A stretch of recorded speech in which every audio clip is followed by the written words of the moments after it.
Freedom, man. That's what it's all about.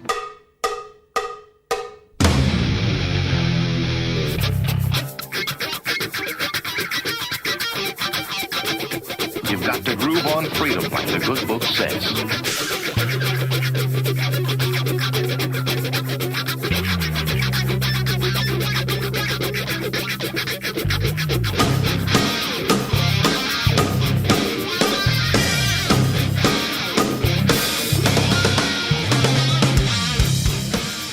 Welcome. You are listening to What on Earth is Happening. This show will discuss the topics of human consciousness, mind control, natural law, the occult, and all issues that affect the freedom of the people of Earth. What on Earth is Happening will endeavor to shine light upon the darkness of our world and to offer empowering solutions to the problems we face as humanity approaches its critical moment of choice. And now, here is your host, Mark Passio.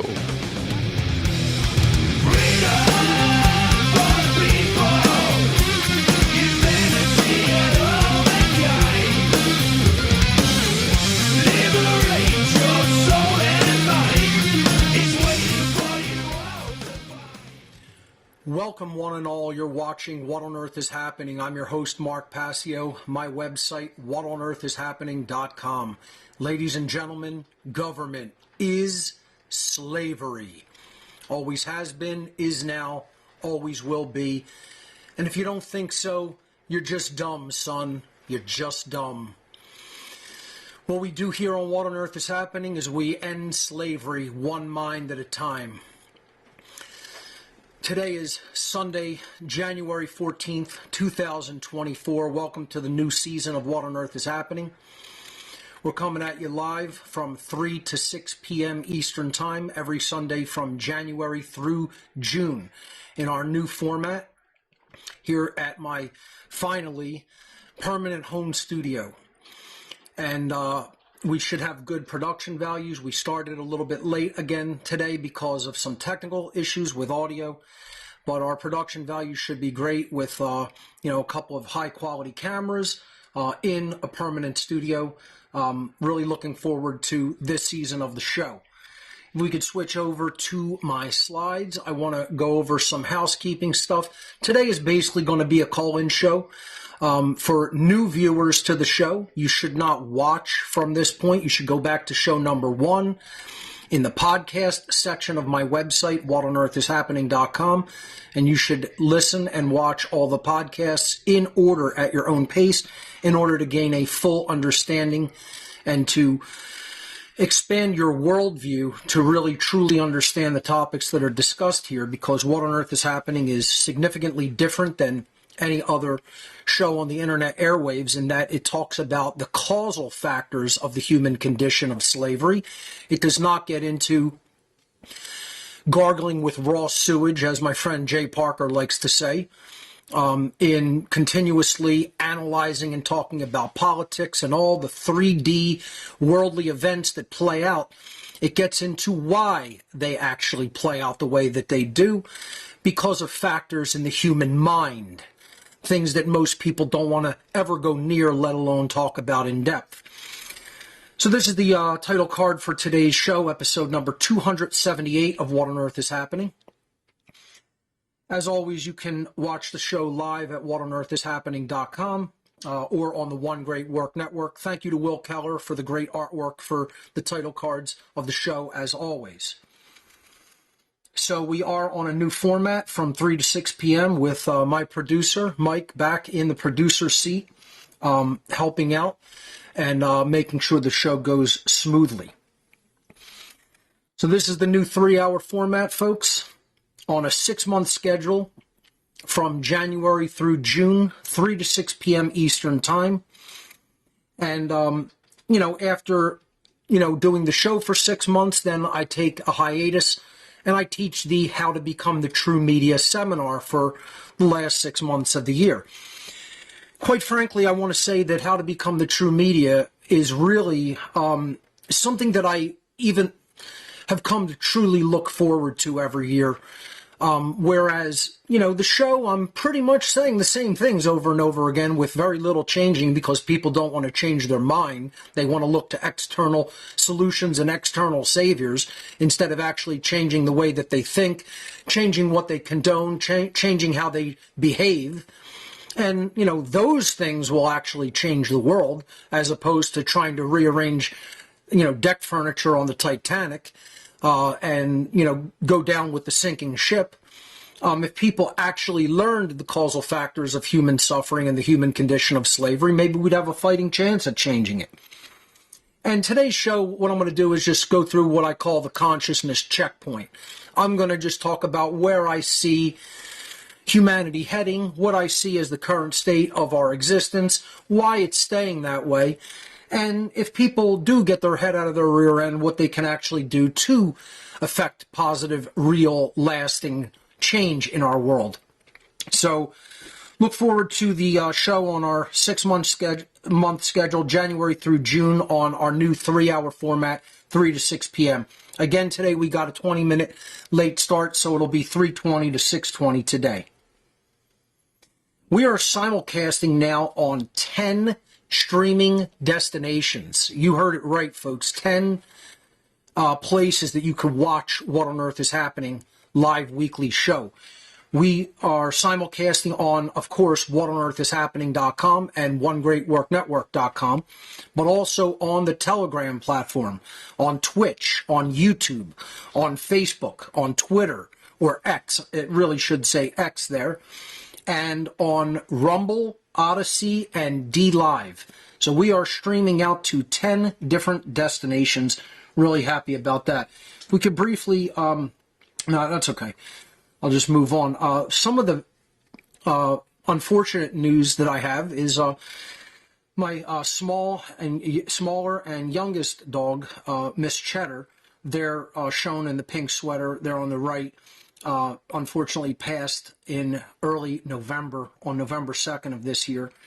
My older and slightly larger Chihuahua, Mr. Wah, had passed back in 2001, in March of 2001. There's a great shot of both of them. So I just want to let folks know that, Cheddar passed on. Wonderful dogs, just great companions. And, I very deeply miss them both. This is the new home studio, folks. I'm sitting at that chair in the back there. Mike sits over at the producer's desk. And very glad I got it all set up and squared away and does not need to be broken down. Obviously, we still deal with some technical issues and glitches from time to time, but, we deal with those and move forward. And it's something that I could get into talking about today a little bit, is the battles with software because of how poorly most modern software is written. People know it's a big sticking point with me. Most people don't even understand why that's important because they don't understand how minds are changed in the world through alternative media. But, that is a good idea of what the home studio looks like. I'm very happy that it got all set up. There's a slightly alternative angle there showing the production desk where the stream actually goes out to the internet. And, my desk where I sit with my mic set up. So, just wanted to give people an idea of how, the setup works here for the new permanent setup. This season on the show, I'm going to be discussing my presentation that I gave back in April of 2016 at the Free Your Mind 4 conference called The Unholy Feminine, Neo-Feminism, and the Satanic Epi-Eugenics Agenda. This is probably going to be the main topic for this year's weekly shows, at least through half of the shows this season. So I'll start getting into that topic maybe later tonight, but definitely next week. And we'll be continuing that, week after week, because this is a topic that I feel most people really still do not have an accurate handle on, or do not believe that I am correct in my original source material here in this presentation on Holy Feminine regarding what neo-feminism is and is all about.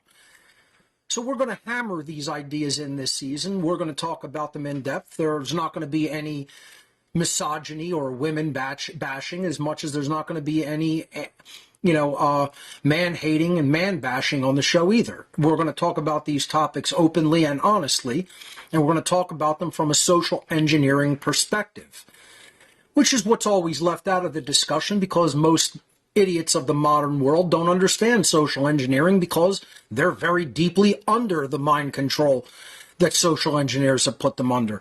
So they don't understand anything about the mindset of their masters, their owners, those who own their mind and shape their thoughts and give them their opinions.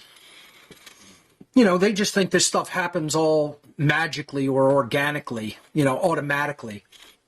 And they have no idea of the real underlying factors. They have no idea of the underlying mind control social engineer class that is directing this agenda. They have no idea that it's an agenda that is both satanic and totalitarian. And, they are in the dark about most of the things that drive what people laughingly in the modern world today call feminism. So we're going to be talking about that a lot during the course of this season. That's going to be one of the main topics of discussion this season. So again, I may delve into a little bit of it later. I will definitely be getting into it next week with a full array of slides and maybe even expanding on some of the topics that I had to leave out of the original presentation due to time restriction. How to Become the True Media 2023 is in the books. It's wrapped up and done with. We finished it in December of last year, of 2023. And I have to say it was one of the best seasons of How to Become the True Media, one of the best, courses. And I'm really looking forward to the 2024 edition. I think people this year really, really gained a lot of knowledge and got a lot out of it. And the questions that the students had and asked were so well thought out and really indicative that they're moving forward in their understanding of how to create media. And I'm very excited about what some of the students will potentially do with that newfound knowledge that they gained as part of this technical seminar. So hopefully many of them will move on to become content creators in their own right. In any event, How to Become the True Media is an online technology skill-sharing seminar hosted by me on the Telegram platform. It is 23 weeks long. We meet one night a week on Monday evenings at 8 p.m. Eastern Time for 3 hours of instruction. And that goes on for 23 Mondays. And after the formal teaching from 8 to 11, then there's a question and answer session for an hour. And then I let the class break up so that students can have informal discussion among themselves afterward and network with each other and get, tips and techniques from each other. So this takes place every Monday evening, 8 p.m. to 11 p.m. Eastern U.S. time from Monday, July 8th.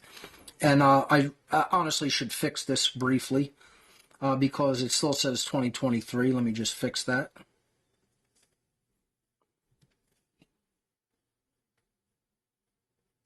There we go. Okay, you could switch back to it. So from Monday, July 8th, 2024 to Monday, December 9th, 2024 for a total of 23 class sessions. There is limited space available in this year's How to Become the True Media seminar. Enrollment will open Monday, April 1st, 2024 at midnight. Midnight, April 1st, 2024. Enrollment will open at howtobecomthetruemedia.com.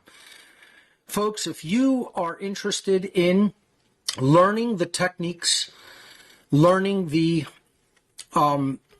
technical ability to get the word out there into the ethers, to reach out through modern media to your fellow human beings, to teach them natural law, objective morality, the condition of human slavery through government, and really help to get their mind out of their limited ways of thinking, then How to Become the True Media is absolutely an essential seminar that you're going to want to look at and possibly take. So go up to the website, check out the basic curriculum that's listed there, and make a decision if you want to enroll. Enrollment will be it'll be kept the same as it has been since I started doing this back in 2020.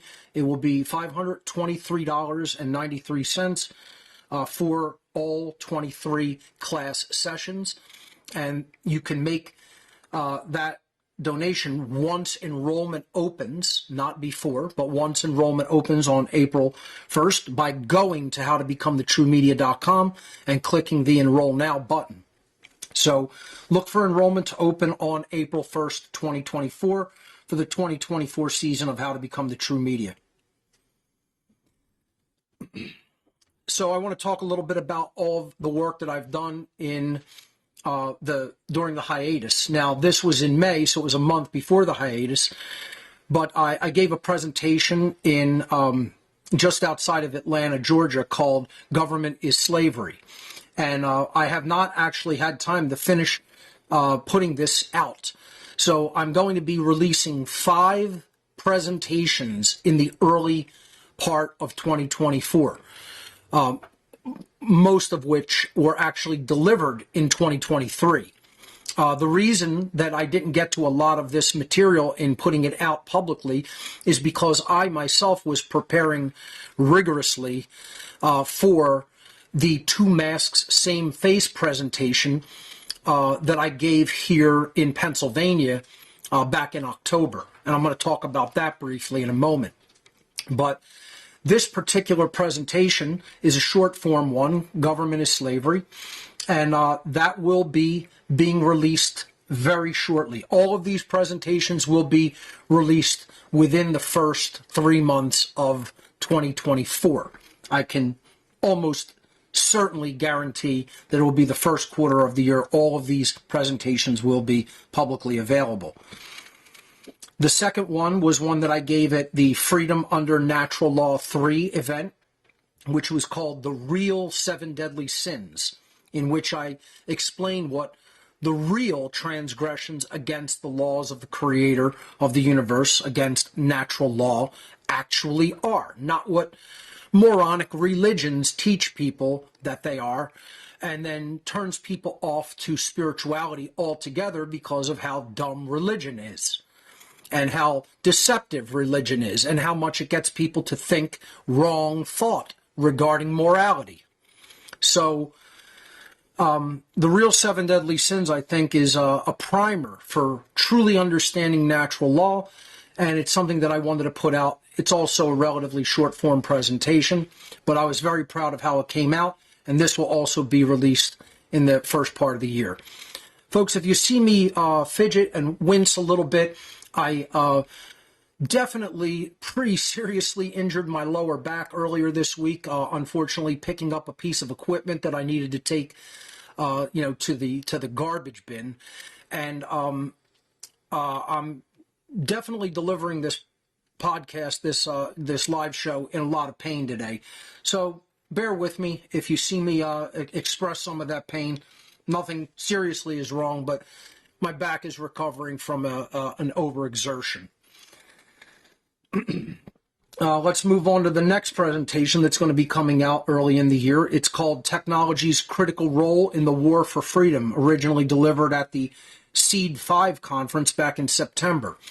This presentation was all about how technology is an indispensable tool, and learning technology and software is an actually essential component to doing the great work. People think you're just going to talk to your neighbor, you're going to talk to your family members, you're going to talk to your friends, and suddenly that's going to complete your role in the great work. It doesn't work that way. You have to reach out in a wide way. You have to get the word out in a much, much wider context through the internet. That's how it's actually done. You know, people think word of mouth is somehow going to accomplish the change in human consciousness that is necessary. And I have news for people, that's not going to get it done. People have to incorporate putting their voice out through technology. This is how the mainstream media does it, and this is how the true media will do it if, we exert the effort and, the willpower to learn how that is accomplished and then do it. So that's what this presentation was ultimately about. Also very happy with how it came out. We'll be releasing that shortly. Now, the big one, obviously, is Two Masks, Same Face, The Dark Occult Origins of Nazism and Communism. I really did want to try to get all these presentations out before the show started, but it's too much material for that to happen that quickly. So, again, I spoke with my video editor, and he assured me that this is coming along great, and it's pretty much almost ready to be released. We are going to release all of these videos on the Gifts area of What on Earth is Happening first. Then they'll be available later in the year completely for free online. I want to talk a little bit about Two Masks because it was one of the most important presentations that I've ever delivered. This was an all-day special event in Exton, Pennsylvania back in October. And I have to say, this was probably the smoothest presentation that I've ever delivered live insofar as the help that I received for the setup. The crew that worked on the setup of this presentation did an absolutely phenomenal job, and I want to thank everybody who was involved. They really, really took the job seriously, and they did not drop the ball at all anywhere in the whole process. So I felt like I could just go in, focus on what I needed to do as a presenter, and they had my back. So thank you to everybody who was involved in the Two Masks setup, especially Jeff Hippoff, who did a phenomenal job helping to organize the entire event. Really went above and beyond the call of duty, so thank you so much. And speaking about this presentation, it ended up being 8 hours and 5 minutes of actual content of presentation delivery with my slides. 8 hours and 5 minutes. One of my longest presentations ever. Right up there with the natural law presentation. I actually then did an hour-long, approximately 55-minute long question and answer session afterward, in which the people who were in live attendance just asked great questions, just very thought-provoking questions at the end in the Q&A session. I want to thank everybody who took part in that as well. And I want to say something about Two Masks. This presentation is not just about the past. It is not just about what happened in the regimes of Nazism and communism. It is an absolute reflection on the thought process of the people of today's world. That's why this presentation is so important and so pertinent. Because we have not learned the lessons of world history. We have not incorporated the lessons of past totalitarian regimes and seen to it that they do not repeat themselves and happen again. And that's the sad part. When I was researching for this presentation over the last really few years, but intensively researching in the last months before the presentation, reading many books, looking at many websites, watching many videos, and then building the slides for this presentation, which I think it had more slides than any presentation that I've ever delivered. I don't think, I know. It was well over 300 slides. I don't remember the exact number, but it was somewhere in like the 330 slide region or something like that, maybe even more than that. And I just felt so depressed making those slides, because as I made each slide, I kept thinking, humanity has really not learned much since this time period. They have not changed their consciousness or their morality, and we're in the same exact position today that we were when these death regimes, when these culling regimes came onto the scene in our world. And if people don't think that, you obviously haven't done that research. You obviously haven't studied history to any extent that is worth studying. And that's the problem. When people are ignorant, they aren't moral. True knowledge leads to morality when it's incorporated into the human mind. And it's incorporated on an aggregate basis, then the aggregate of the society becomes moral because of how knowledgeable they are. Ignorant people are immoral people. Then all you have to do is look at the world and it's what's taking place in it, realize we're an enslaved populace, realize that by definition means that we're an immoral populace, and then that by definition, that dynamic of being that immoral, leading us into ourselves into a state of a condition of slavery, literally means that we are an ignorant people in the aggregate.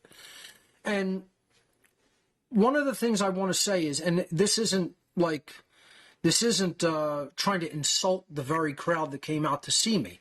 It's just a statement of fact.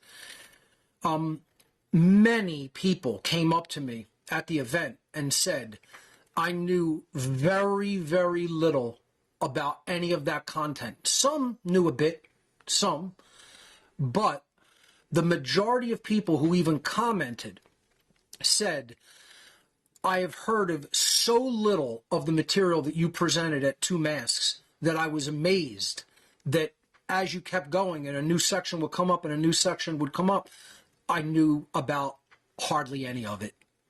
And you can research all the things that I talked about in Two Masks and come to the understanding that they are, in fact, factually and historically true. And people just have no idea because they think politics is all at face value.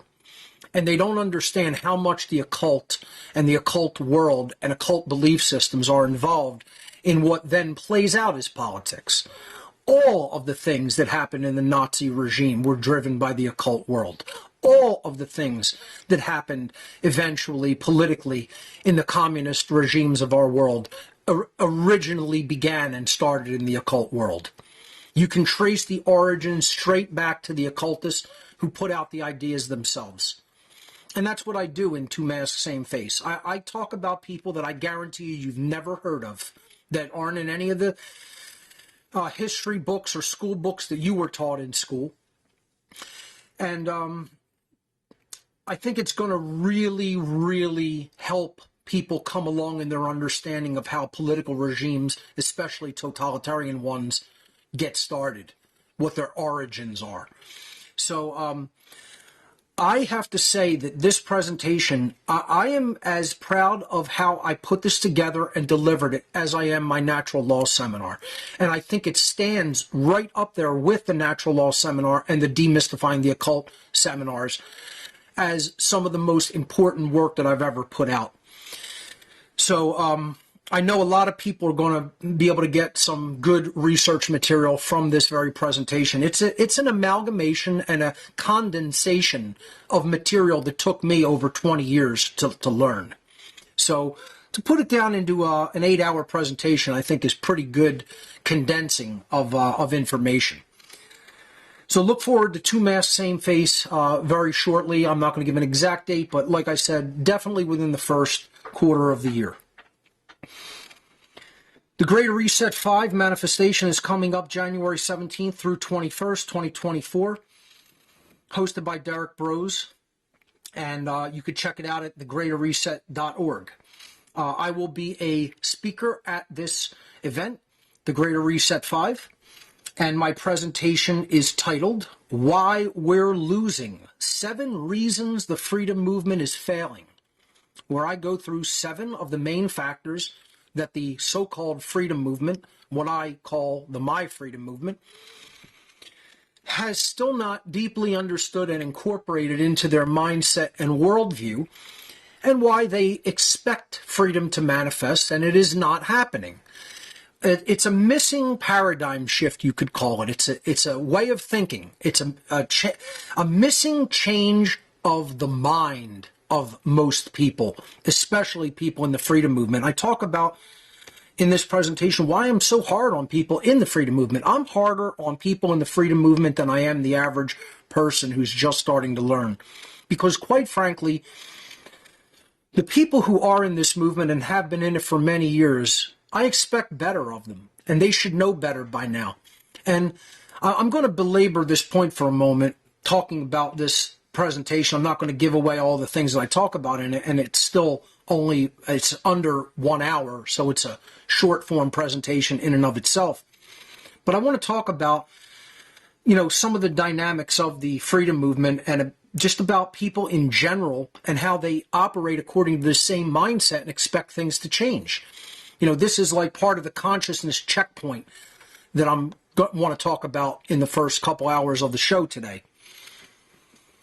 If you are around these people long enough and you engage with them and you try to bring them some deeper understanding of causal factors and how they work, most of these people don't want to hear it. They believe erroneously that they have enough information already. And it's like a surgeon who has performed successful heart surgeries or brain surgeries upon thousands of people over their career as a surgeon, talking to a bum on the street about surgery. And the bum on the street has never even encountered any aspect of modern medicine or surgery at all. And the bum on the street is trying to tell him, the master surgeon, that he has as much information as the surgeon does. It's laughable. And I just find that the ego is so embedded and so strong in these people that they literally have they've developed a religion where I believe in my beliefs. This is how it's going to be. This is how it's going to stay. Don't bother me with the truth. Don't bother me with any factual information. Don't bother me with any new material, with any new info, because I've made up my mind how it works, and that's the end. And that's their basic mentation. They don't want to move further. They set up their tent on the 1/4 height of the mountain and say, well, 25% is far enough. I'm not going the other 75% of the way up to the summit. I'm going to encamp right here and I'm not moving. And they believe that's going to get the job done. They believe that's going to get them all the way to freedom, which is at the mountain peak that they say they don't want to go to. And the other aspect of this dynamic, this movement, if you want to call it that, I laughingly call it a movement. It's a hamster running on a wheel. Like I said in Anarchy in the Occult Part 3, I think it was, Chumpy the hamster. He's the mascot of the freedom movement. Running around in a wheel, going nowhere and thinking that he's going to go someplace. I mean, that is literally the epitome of pure ignorance. It's the epitome of someone who is so deep in ego that they are their own worst enemy. They're not even on their own team. They're not even helping their own team or their own side. They're their own worst enemy. And the other dynamic of this is social media influencers that are either have been awake to the control dynamic or are newly awakening to the system of slavery in place in our world. And they do the exact same thing. They have a limited hangout where they're basically saying the same things to each other. And it's all political analysis. It's all analysis of what occultists throughout history have called the realm of effects, the plane of effects, thinking that they can change the external without changing the internal. They still are base-minded people. They're still in base consciousness. They haven't developed true spirituality. They don't understand causal factors. They don't understand natural law. They have no clue about the laws of cause and effect. They don't understand objective morality. They're relativists in many cases. And unfortunately, morons listen to these people. And, I promised myself I was going to not get enraged in this new season of What on Earth is Happening. And I know that's a promise I'll probably break to myself, but I'm going to do my best to try to keep it in check. And I'm going to do my best to try to explain it to people as succinctly and correctly as possible. And I'm going to maybe interject some dark humor instead of just screaming at the camera. Okay? So one of the things that I want to talk about is we have to somehow reach the media influencers and get the right people in front of them. Or if not that, get them onto the right topics of discussion. I don't care who brings this information to the public. I could make the claim I have already brought it to the public. It's just in such a small quantity of members of the public that it makes no appreciable difference because it's not reaching enough people. But if natural law were to get into the hands of some of the biggest social media influencers and they explained it as well as I could, I have no problem with that. I'm not egotistical in saying it's got to be me. The information just has to get out there.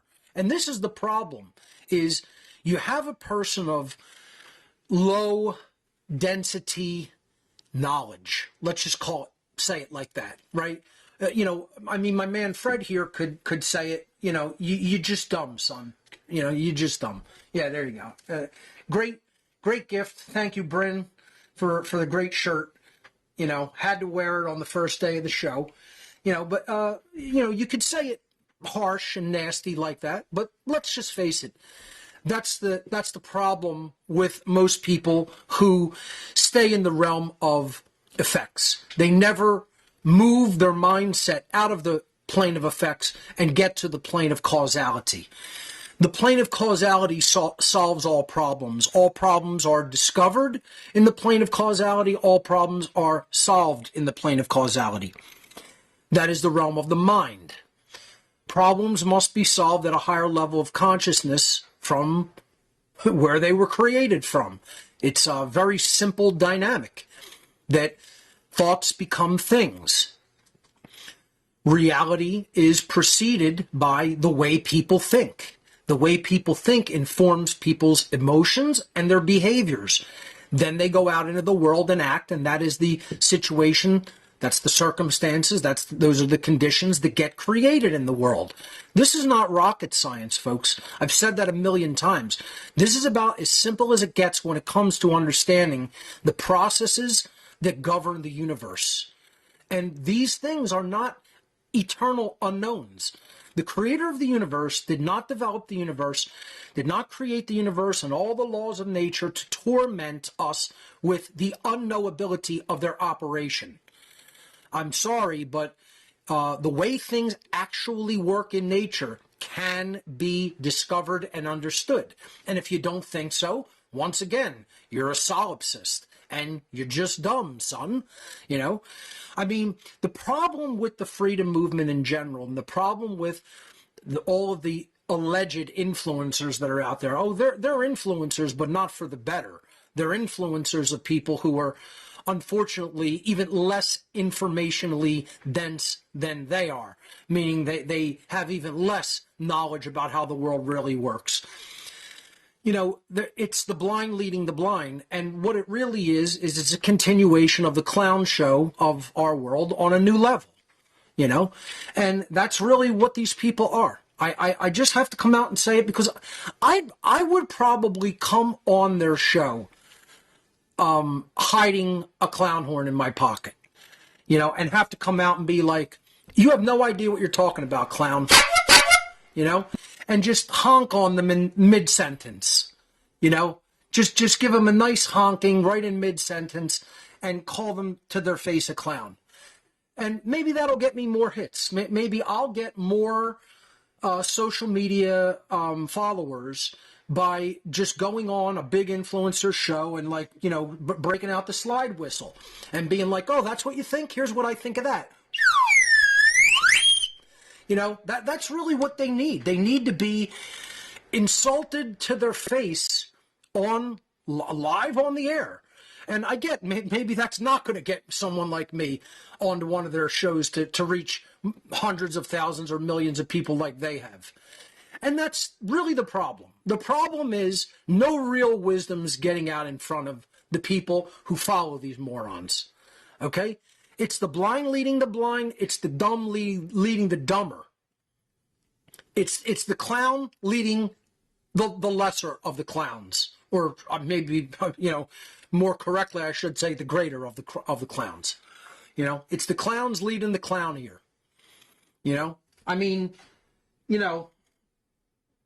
Some of the influencers out there under their desk, they got these, and then when they kick them up on the table, they look like that, But for all the big social media influencers out there, you guys are clown shoes. You're clown shoes. You're not just a clown, you're clown shoes. And like I say, you wear the Flopperoos brand. We'll get them up on the What on Earth is Happening gifts area any day now so that the big podcasters can go and buy a new set of shoes. Because that's really what they are. They're just clowns. It's not you're just dumb, son. You're just a clown, son. You're just a clown. And it's really a shame because I don't really see that dynamic changing anytime soon because they want to appeal to the base common denominator. They want to appeal to the lowest common denominator. They don't want to really elevate people's minds. They don't really want to lift people out of darkness and ignorance and teach them objective morality and natural law and what a real wrongdoing is and what a right actually is. They don't want to teach.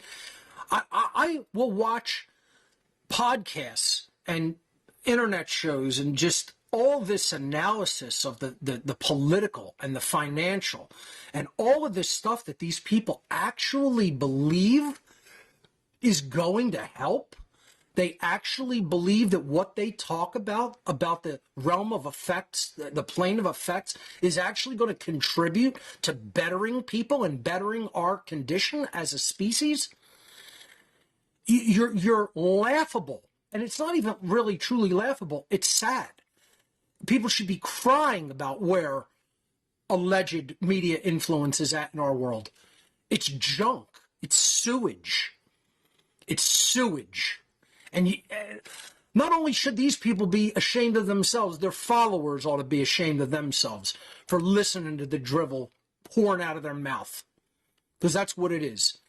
It's stuff that can't help anybody. While I'm trying to make presentations that clearly explain to people what are the factors of the mind and how people think and what they condone, that they still do not connect and do not deeply understand are the contributing factors for slavery.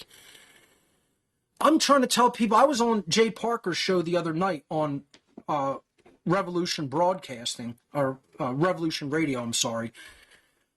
And I'm trying to explain to people who listen to that network and who listen to his show, you are thinking and condoning things that continue to perpetuate your own slavery.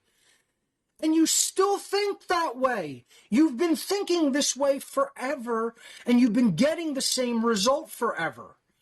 And you haven't put 2 and 2 together and come up with 4, that it's the very way that you think and the very things that you continue to condone that are continuing to bring you the same result. This is how the laws of attraction really work. You think one way, you condone certain things, you do certain behaviors, and you get a certain result in your life. And in the aggregate, everybody gets that result. If you think differently and you condone different things and you do different behaviors, then you're going to get a different result. This is not rocket science, folks. Once again, this is the very, very basics of general mental health, general mental well-being, understanding how to think, applying the trivium, applying the quadrivium, coming up with the correct answer, and then applying it in your life. We are, as a species, we're not even any closer to, not only are we not closer to getting to those answers, we are farther away from those answers as an aggregate population of beings than when I started doing What on Earth is Happening. And that's what's sad to me. That's what's depressing to me. That's what makes me think the thoughts, I don't really want to do this anymore. I'm not going to do that. I'm not going to give up. I won't never give up. But I have to explain that my motivation is not really, it's not truly expecting change to happen. I expect death to happen. I expect more slavery, destruction, and death of people. Because that is exactly what they are bringing down upon themselves by continuing to think in the ways that they continue to think. They continue to believe that authority is real. They continue to believe that government is acceptable to even exist. They continue to think that morality is something different than what it actually is, and certain behaviors should be stopped and certain other behaviors should be allowed, when clearly they're in contradiction with the real laws of morality, those thoughts, those condonings, those behaviors. This is the problem, folks. People have not learned the actual definitive difference between right behavior and wrong behavior. They don't understand natural law and objective morality. And that doesn't mean, because I get depressed over the state of ignorance of our world, doesn't mean I'm going to just stop talking. I'll continue to talk and teach because it's the correct moral thing to do, but not for any other reason. I'm going to continue with What on Earth is Happening and One Great Work Network and How to Become the True Media, because it is the correct moral thing to continue to do, not because I expect the world to wake up. And if the world wakes up, then that's an added bonus, but I don't expect that. That is not what I think the outcome is going, how it's going to play out. Quite frankly, I think it's going to play out in a negative harvest and an extremely destructive world condition. And that's saying it lightly. I told people how bad it was going to get long before the pandemic, the plandemic, the COVID war, the COVID psyop, whatever you want to refer to it as, happened. And people were laughing, oh, it's not going to get that bad. Society's not going to get shut down. No, there's not going to be any lockdowns. It's not going to turn into a totalitarian situation. Then people aren't laughing so hard after the COVID war, after this big psyop. And by the way, I'll continue to call COVID a psyop. I don't give a fuck what YouTube does. Fuck you, YouTube. Shove it up your ass. COVID was a psyop. Nothing happened. Nothing negatively affected human health except the media and the shots. That's what did it. The psyop of the media and then the fucking poison that they inject into people. Fuck you, YouTube. You fucking rat Nazi bitches. Come and see me, punk bitches. You find out what'll happen to you. You wouldn't dare say it to my face, but you want to give me a strike? Give me 3 strikes. Fuck you. You're out. Dumbasses. I don't care whether I broadcast on your shit platform. Fuck you. Let's just get that right out of the way. Let's say that street, right? Say it street and come and see me if you got a problem. You'll find out, boy.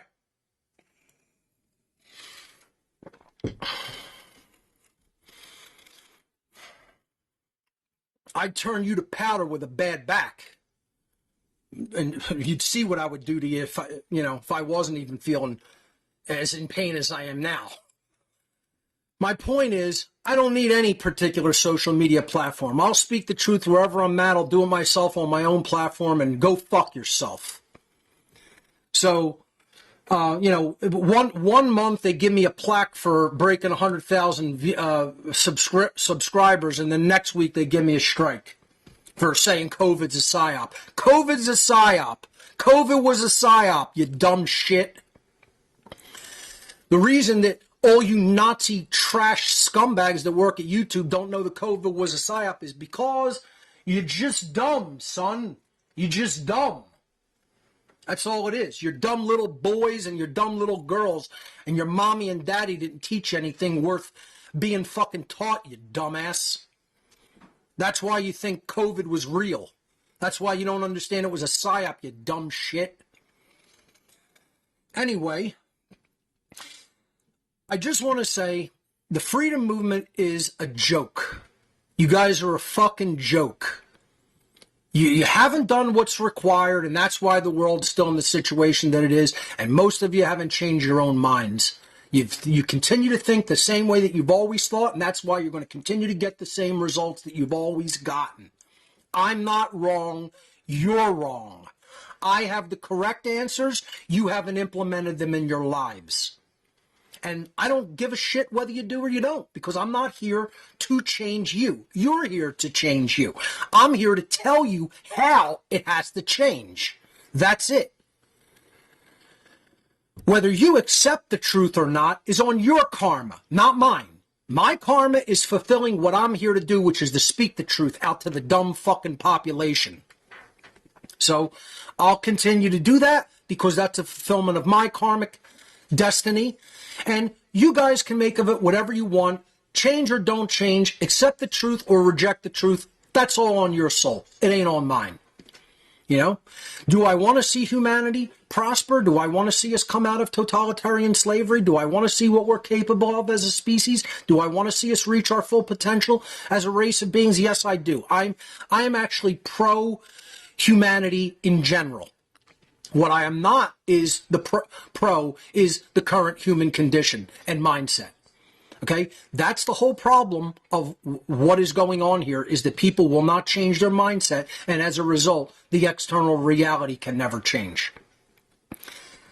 So I just wanted to say that in no uncertain terms, and also say, I'll say as many times as I want, that COVID is a fucking psyop. Fuck YouTube and whoever else doesn't want to hear the truth, because you're rat Nazi censor bastards, and you should be ashamed of yourselves, and your fucking family should be ashamed of you. But unfortunately, your parents are the ones that made you that way, and they should be ashamed of themselves for shitting out such a fucking dolt as a kid. That being said, if we can go back to my slides, please. Do check out all the great content creators on the One Great Work Network, onegreatworknetwork.com. Please support the content creators. They deserve your support, and they all do a great job putting out original material. So please donate to them. Let's continue. Couple of quick announcements for events that are in the general vicinity. Don't Tread on Philly Happy Hour takes place the second Wednesday of every month at the Dive in South Philadelphia. It's always free to attend. You can check out information at Don't Tread on Philly on Facebook or the website don'ttreadonphilly.com. One Great Work Network content creator Jeff Hipoff also hosts Inquire and Inspire, a documentary movie night that takes place in Oaks, Pennsylvania, on the third Thursday of every month. So these have been great and are always free to attend. It's fun to watch the movie and then talk about it and network with people there. I think he's going to be... I can't remember what he told me that he was going to be showing, and maybe it'll come to me, but you could check out that information at inquireandinspire.com and come on out to Arnold's Family Fun Center in Oaks, Pennsylvania. The What on Earth is Happening IPFS project is still underway. I have not been tending to this project, so to the people who are running nodes, please be patient with me. I have very little technical help here, and I've been doing many other things over the last better part of a year. I will get back to administration of the IPFS nodes that are already running and continue to set up some more. For more information on the IPFS project, you can visit whatonearthishappening.com/IPFS. The remainder of the show, after I say some more things that I want to talk about, will be a call-in show to ease us into the new season of What on Earth is Happening. So if you want to ask a question or have something clarified or further explained, you can join us on our call room on Telegram. That is how I bring callers into the show. So you can visit whatonearthishappening.com/call. And that will take you into our Telegram call-in group. Some more housekeeping that I want to do regarding some information and some technology that I want to bring into the What on Earth is Happening setup. One thing I want to say before I even talk about the ARC is thank you to all the people who donated technology items. This really helps keep this operation running as smoothly as it is possible to do. And we are broadcasting on a brand new Mac Studio, a great M2 Ultra Mac Studio that was made possible by viewers' donations. I want to talk about another computer that I would like to purchase for What on Earth is Happening in a moment. But another thing that is a huge dynamic regarding information that I offer here at What on Earth is Happening is the ARC drive. The ARC stands for the Amazing Repository of Knowledge. And I'm telling you, folks, these still come in just about every day here, and I'm thrilled to see that, which shows that some people do want the information, some people do want to learn, some people do want to edify themselves and really become hyper aware of the situation that we are in. So please keep up the requests for the ARC. I love to see those come in, as much as that does take up, some of my work day to have to, set them up and then go and, mail them out, ship them out. I really like to see that people are hungry for that knowledge. So the ARC 2.0 is a hard drive that you will send to me, any kind of storage drive, solid state. As a matter of fact, many more people are finally moving over to solid state storage for the ARC. I love to see that because it's much more robust than traditional magnetic platter storage. So the ARC is an offer of information that I've collected over the years. And you will send me a storage device. I'll copy all of the data to your storage device and then ship it right back out to you. For more information on the ARC drive and how to ship it, visit whatonearthishappening.com/ARC. There are rigid shipping instructions to protect your property and get the process happening as smooth as possible to get your storage device to me and get it right back to you after the data is copied to it. So check it out, whatonearthishappening.com/ARC. Don't remain one of these unfortunately ignorant dolts that still doesn't understand how things really work in the real world. If you get the ARC, you'll definitely get the big picture. Gifts.whatonearthishappening.com is where you can get physical items from the What on Earth is Happening world. You can get the One Great Work collection drive, which is all of my information that I've ever put out on one drive. The Natural Law documentary still available there. Men and women's t-shirts. Women's t-shirts are almost completely sold out. I think I might have 3 in stock. After that, I'm not going to be reprinting women's t-shirts for at least another year or so. So there's only a couple of those left. Men's t-shirts, we have a lot in stock. New colors are in stock. They look great. A lot of people commenting on those and how they like them and like how they came out, the new pressing of shirts. And other items. There's flash drives, DVDs, coasters, stickers, keychains, buttons, lots of stuff. Now, one of the things I want to briefly step out of the slides for is I want to show you a new item up at What on Earth is Happening donation gifts, gifts.whatonearthishappening.com, called technology donation. So let me go over to my web browser and briefly show you this.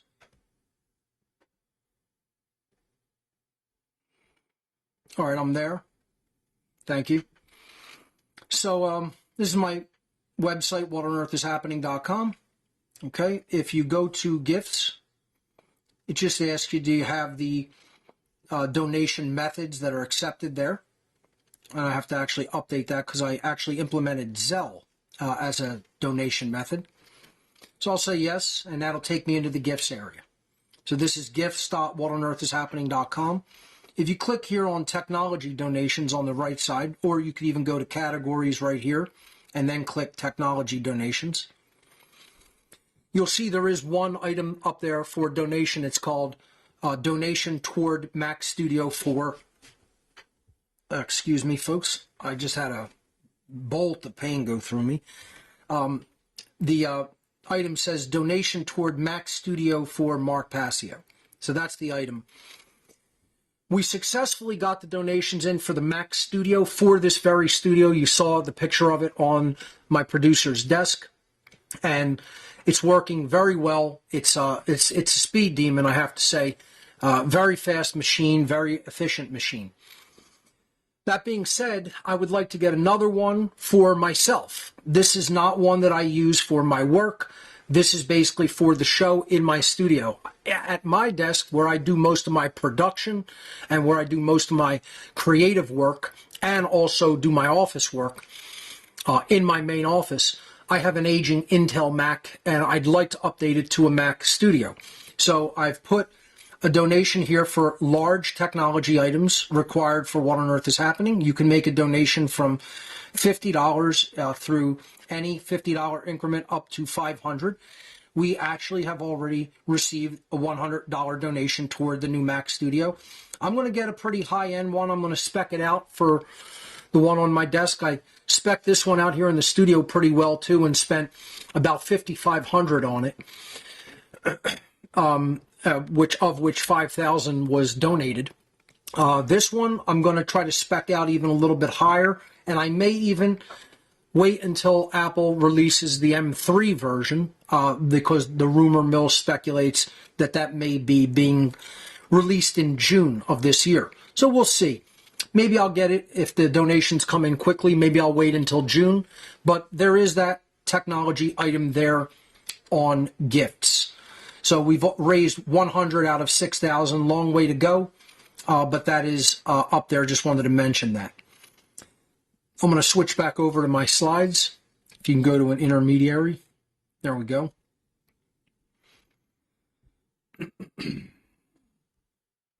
Okay, I'm ready.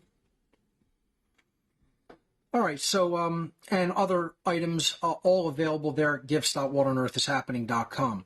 If you prefer rather to make a straight donation to the What on Earth is Happening and One Great Work Network causes, you can visit whatonearthishappening.com/donate. I think we have like 12 or 13 methods of donation up there.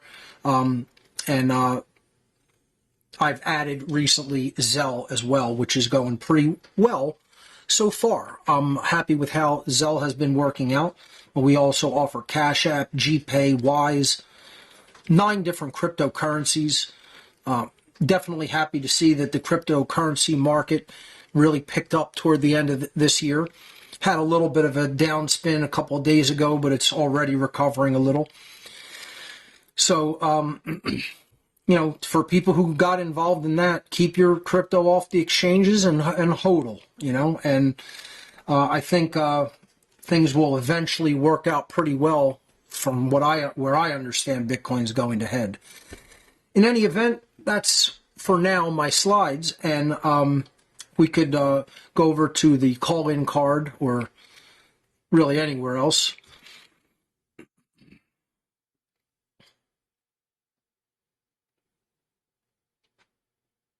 There we go. Okay, I will get ready to take some calls. Briefly, before we do that, because we're almost at the halfway point of the show, I just want to make an appeal to people, because the main thing that's really going to push the envelope forward with all of this is, don't be halfway in your understanding or your knowledge. When I tell people to go through the podcast, just go ahead and do it. If you're a new viewer, don't try to get the information piecemeal. It's all there laid out in buffet style for you to go through it very easily in a stepwise progression, even if you tend to know some of the early things that I talk about. It's good to review things. It's good to go over things. Take the information seriously and avail yourself of it. I don't put all my old podcasts up on my website for my health. I put it up there so people can go and listen and watch and learn. You know, I think I've done one of the most complete jobs of archiving my information all in one place with infographics, with slides. You know, take advantage of that while we still have the internet. And then realize what the big picture is. The big picture is not just that you know it, not just that Mark Passio knows it, not just that some people out there know it. The big picture is reaching out to others. Go to other people with that information, but do it in the widest way possible. That means creating your own media, putting it up on a site, not just some social media platform. Learn how to build a website, learn how to put all your information on a website, archive it there, put it up in a way that's relatively uncensorable, and then start distributing that website to as many people as you can and get them to learn from it. If not, turn them onto my website, turn them onto the One Great Work Network. We have to become influencers ourselves. Once we understand what's really going on and know what the truth is. You know, it's about getting the information under your belt, then reaching out to other people with it. All right, so let's go to your calls and see what you guys want to talk about. Let me close up some things here and get ready. All right. I'm just going to quit a couple of items here and put my headset on. We have plenty of people in the call-in room. Great. I like to see that. All right, I'm all set.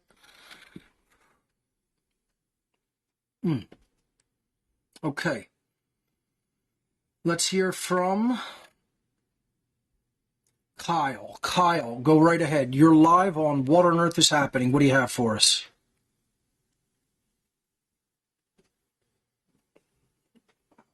Kyle, you have to unmute yourself with the microphone button in the call window. Try it again. There you go. Yes, I can.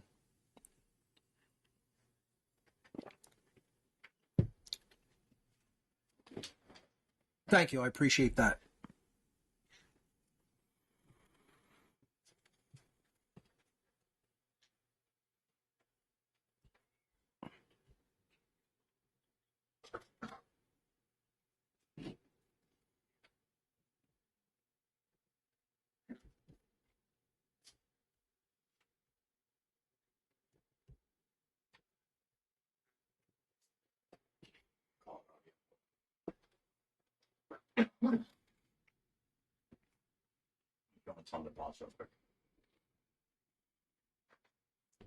Yes.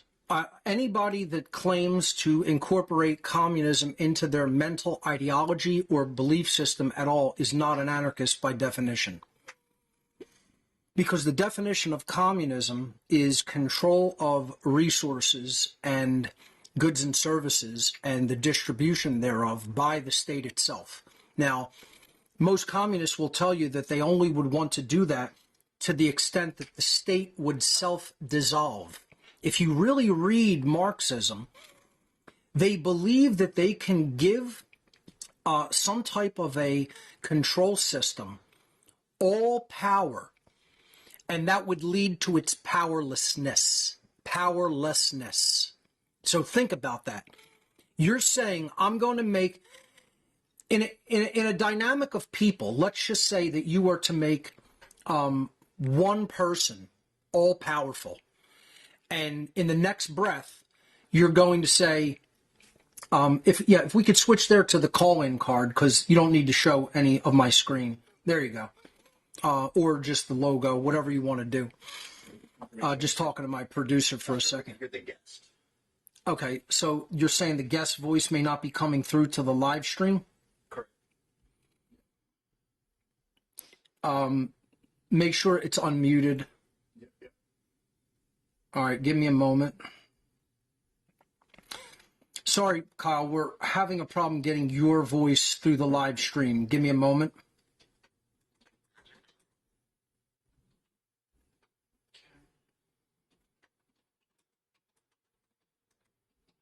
He should be coming through. There's nothing really that I can see that needs to be done there. 1 second, I'm just gonna do the same thing I did before. As far as, property. So that should be scan converter. Bear with us on a technical issue here. Yeah, no worries. Let me know if you want me to test it. Okay, can we get this audio one more time? Can our guest try talking? Can you say something? We're going to try again. Yeah, testing, 1, 2, 3. No, it's not. It's not coming through correctly. Okay, you can see that too.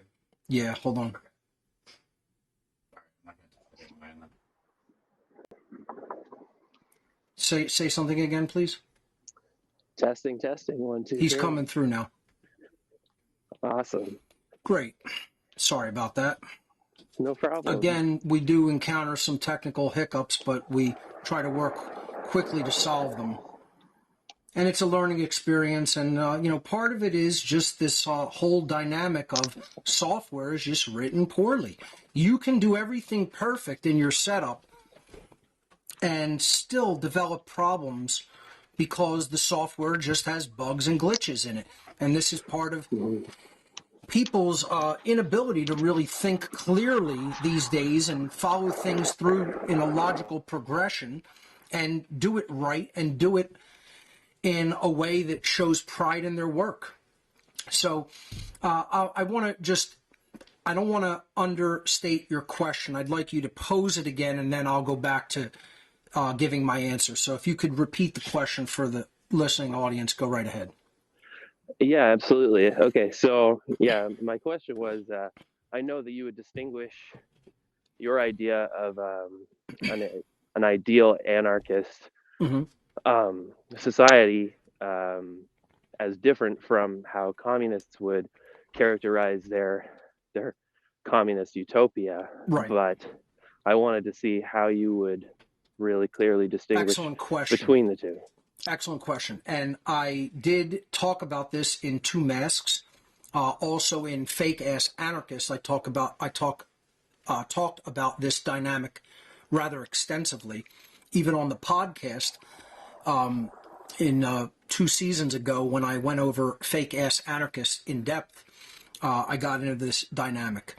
And the answer is that anyone identifying in any way with communism is not an anarchist. They are a fake anarchist. They are claiming to be an anarchist in name only, but they actually betray in their own mindset and worldview what anarchism is. Anarchism is the absence of any form of authority over a being such that they can exercise their natural rights unrestrained by the interference of another being that is conducting harm upon them, their body, their property, or their natural rights. All forms of communism denigrates and thieves the natural rights and property of others. Communism in and of itself is the forceful redistribution of wealth, resources, and the ability to produce by some form of an authoritarian structure, such as a state or people assuming upon themselves to be the authority over others, if it's some syndicalist form of anarchism, of communism, I'm sorry. It is not anarchy in any aspect.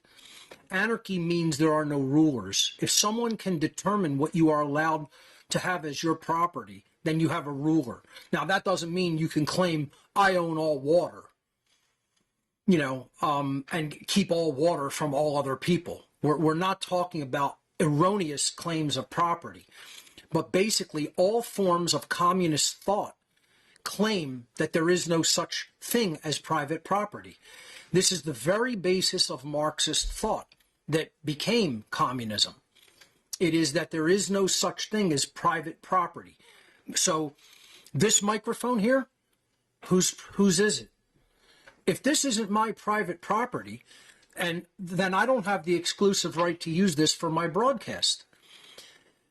would a so-called leftist, quote, anarchist or, ANCOM, quote unquote, claim that their microphone doesn't belong to them? If I just went and said, oh, communism, shared property rights, let me snatch that mic away from you there, like, the boss in Office Space coming to Milton's desk saying, like, get that stapler from you, then I think they'd be a little upset. I think that would perturb them a bit. Just taking a wild guess. They wouldn't want their mic ripped off their desk and claim that it's jointly owned. There's a reason for that, because they have an inherent subconscious, accurate definition of true property, which is if you've attained it without harming someone else, if you have maintained it, if you are responsible for it, it's in your rightful possession, then it's your property. My car is my property. My house should be my property, except statists believe that they can charge me an extortion fee to continue to live in it, called a property tax, which no politician ever wants to discuss or talk about because they're thieves. They believe that they can charge people an extortion fee and say, as long as you pay me that, we won't have cops bust down your door and take your house from you and kick you out into the street or throw you in a cage. And communists basically think the exact same way. They think someone else can determine and gets to make up who's allowed to keep anything. And they claim that there is no legitimate form of private property. All property, quote unquote, must be jointly owned. And that's insanity. That's mass mental illness is what it is. It's not just mental illness. It's Satanism. Satanism incorporates into its ideological belief structure that there are rulers or masters, and then there are slaves. The masters can get to determine whatever they want to do to the slave class, and then the slave class must obey or they will be harmed physically. And that's all communism ever has been. Communism is the Politburo or the heads of the party get to determine how resources are allocated and distributed. And Right. that is theft. That is not legitimate ownership. That real property is owned in a moral capacity. So there's a reason that I am allowed to have this computer in front of me. I did not steal it from someone. I did not kill someone and then take it from their house after killing them. I put out an exchange for the piece of equipment. When people send me money for a piece of equipment, I don't just take their money and keep it and steal it. I do what I say I'm going to do with it. I use it for the acquisition of another piece of property that helps me get the word out. That's legitimate property ownership. They don't believe in such things. They believe that all private property should be abolished and everybody should somehow share jointly property. There is no such thing as joint property or shared property, because unless someone is making private property, real property means someone can make the decision exclusively about what is going to be done to something. So this is why my computer is my property. It's one of the reasons that defines it as property. I can determine what happens with it. I get to make that determination. So if I want Photoshop on this computer, I'm allowed to put Photoshop in it. If I want to delete Telegram from software from it, I'm allowed to do that. If I want to wipe the hard drive entirely and put a different operating system on it, I'm allowed to do that. Okay? This is what people who even buy into Marxism and then socialism and communism don't understand. They don't understand what rightful, lawful property under natural law is and how it works. They believe that people can just take what they want from other people and declare it as their property because they say they need it. And I agree that people shouldn't be so selfish that we create a world of haves and have-nots. I'm not saying that. I'm not one of these emotionless, bitter people that says, I don't really care if there's thousands of homeless people that have no resources. I didn't create that situation. That doesn't mean that you're going to negate my property rights. I think that there is tons of inequity in the world, you know, and that doesn't mean everybody needs to be the same. That doesn't mean we need to steal from people to give to people who don't have a lot. You know, work from moral first principles is the basic answer. All communism, socialism, Marxism comes down to is dialectic materialism. That's Marx's the basis of his entire so-called philosophy. It's his basis of his satanic ideology is everything is material and everything just comes down to physical needs. Spirituality is thrown in the trash can. He was an atheist, and many people say that he was a Satanist. I say he was a perfect example of a de facto Satanist. I don't know if Marx ever belonged to any satanic organizations or dark occult orders. I can't make that claim because I don't have direct physical evidence of that. However, I've read his material, and I can tell you for sure, factually, definitively, no doubt about it, he was a de facto Satanist in his worldview, in his mentality. He completely dismissed spirituality. He led a spiritual-less existence, spirituality-less existence. He hated people. He hated the fact that you had to produce for yourself to keep yourself alive.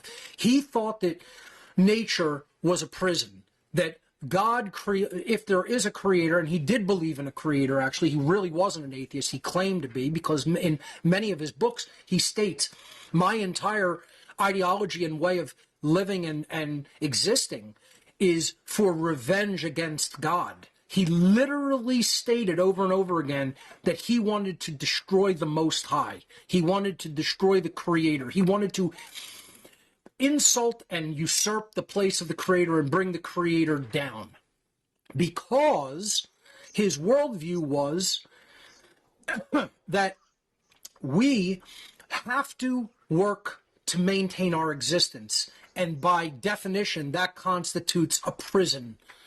That constitutes a hell of an existence. First of all, imagine how lazy a person has to be to think that way, and that's where a lot of this mentality comes from, and that's where a lot of the condoning and backing of such communist mentality comes from. It comes from a position of complete laziness, of not wanting to produce for oneself. When people have no... See, the thing that I do is I identify what needs to be done and then work to that conclusion. No matter how much work is involved, no matter how much needs to be done, that is the whole purpose of what I do. I take on work. I tell people the taking on of ending human slavery is the great work. It's not something that's handed to you for free.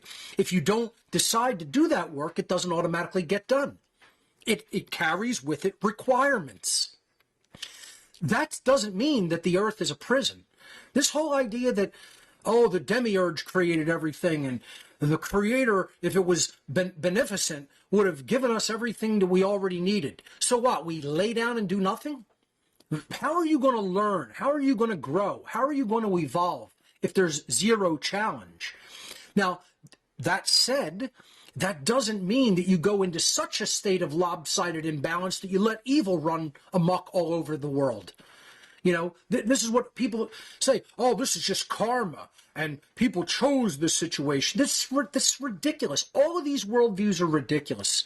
It all comes down to free will to choose the behaviors that are either wrong or choose behaviors that are right.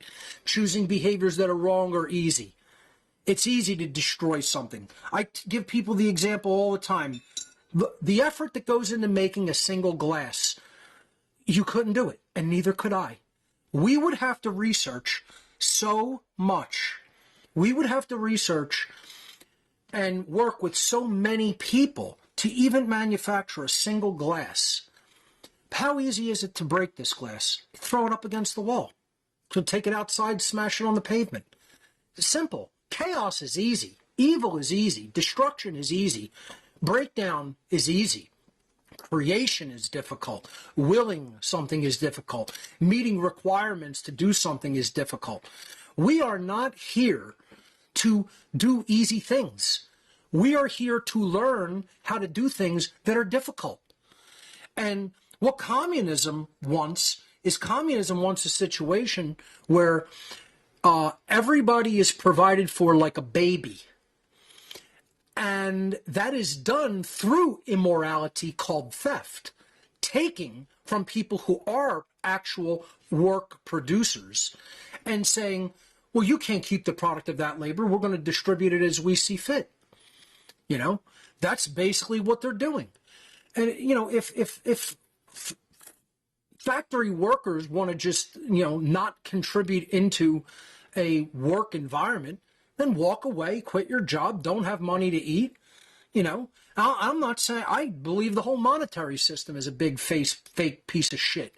You know, I do believe we should live in, you know, a situation where we learn to share, we learn to do that voluntarily, not by setting up a government that says we're going to take everything you've earned and what you've earned, 90% of what you've earned, and then redistribute it to everybody like some allegedly beneficent king that's doing it all on the threat of violence. Just think about it. Everything that socialists and communists want to do is going to be based on taxation. They want to take from people who have produced when others haven't. And people can say anything they want about it. I'm not right wing. I'm not, quote, conservative. I'm certainly not a Republican. You know, I think these people are just as delusional as many Marxists are. And they want policing, you know, they want standing armies, you know, they're just as idiots and just in slightly different ways. You know, none of them understand real freedom. Real freedom comes from morality. If you don't understand first principles, if you don't understand natural law and objective morality and absolute first principles regarding behavior, you're never going to reach a state of freedom. The world will be hell eternally. We will create the conditions that constitute hell forever and ever and ever and ever and ever until we're extinct. Until we go extinct, Earth will be a prison and a hell and a slavery farm for human beings. And it is because they refuse to acknowledge and accept the truth of objective morality and align their behavior to it. The end. It will never change. That is a law of nature. That is a law of the creator of the universe.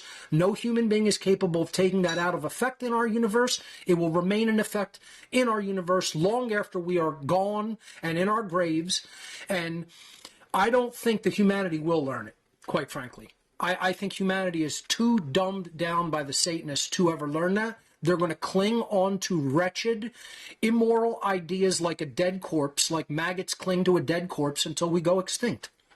That's personally where I see everything headed. I don't think humanity is capable. They're not smart enough. They're not caring enough. They're not courageous enough. They don't have the information they need. They think they have the information they need, and they don't. They think they know all that they need to know, and they don't. And I see us going into not just a dark place, but absolute hell.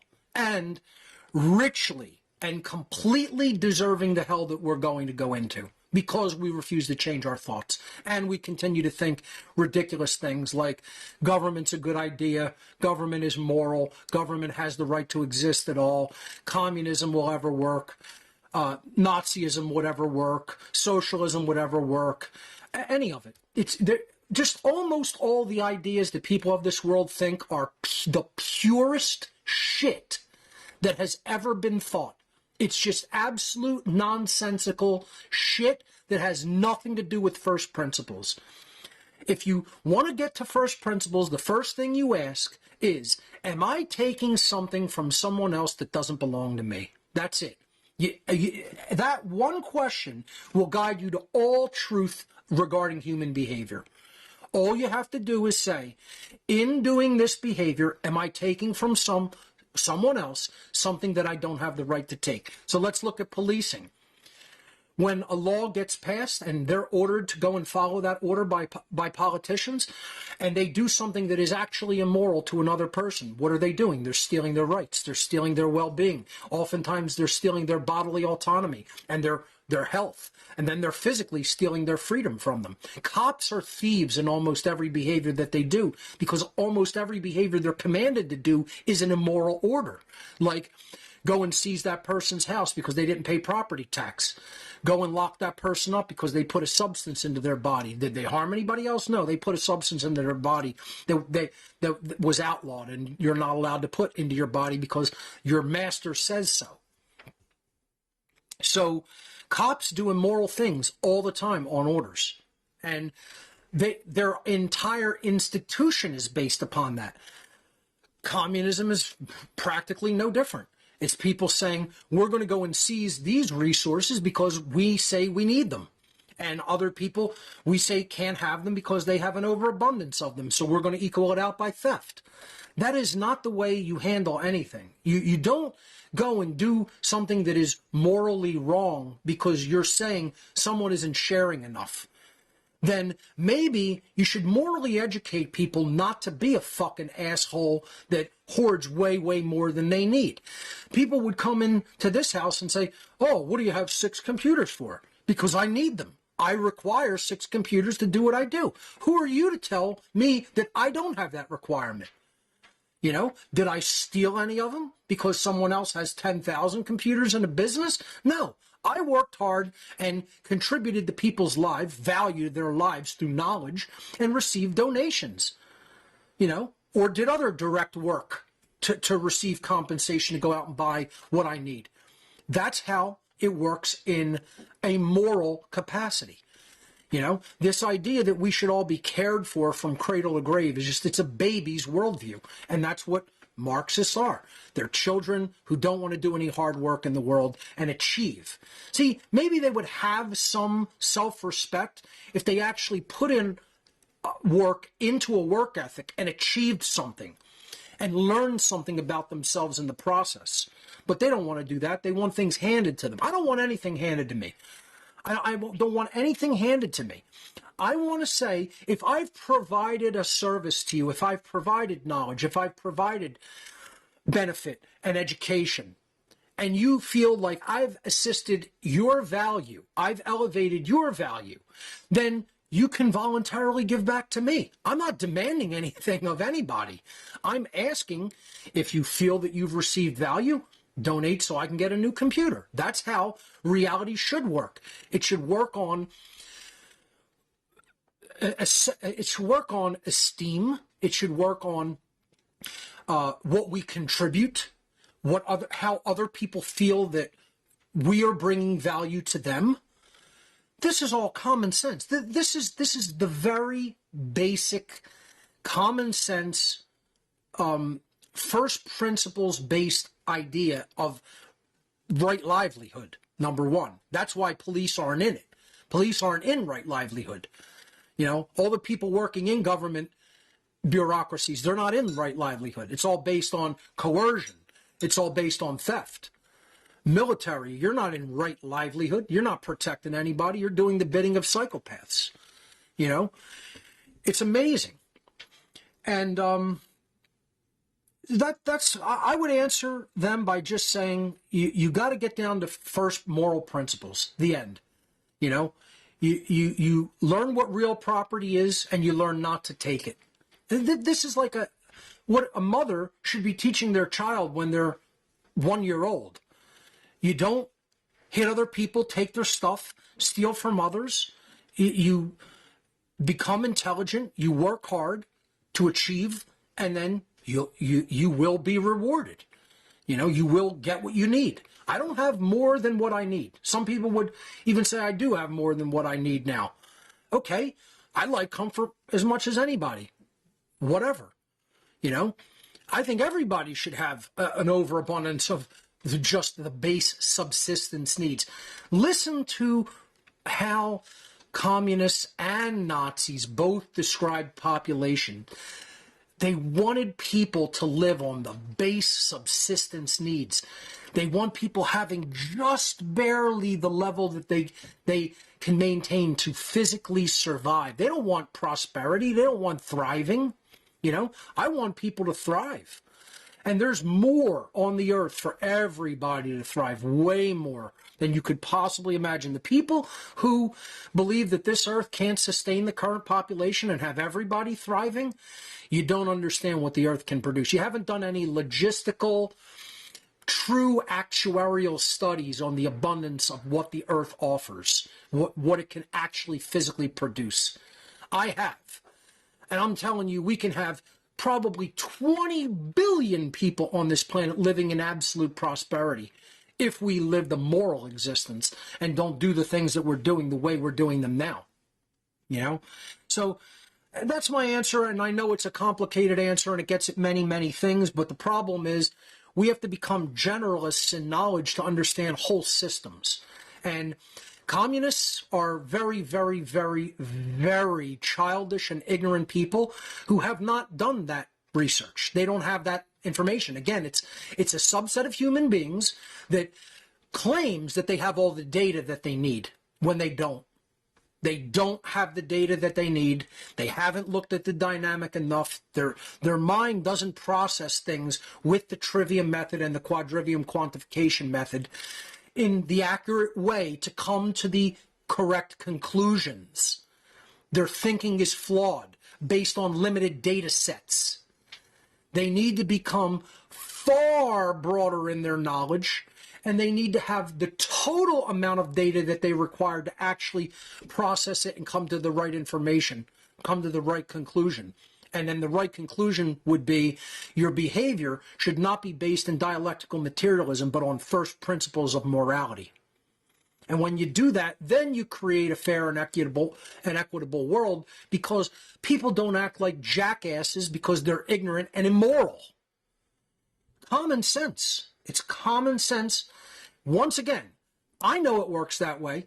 Do I expect any of them to do that? No, I don't. They're going to remain ignorant fucking dolts their whole existence till the day they die. I don't have any hope in people. I place no hope in people. I am not here for people. I'm an agent of truth. Do that what you will. All that information I just laid out, people can do whatever the fuck they want with it. It has nothing to do with me or my karma.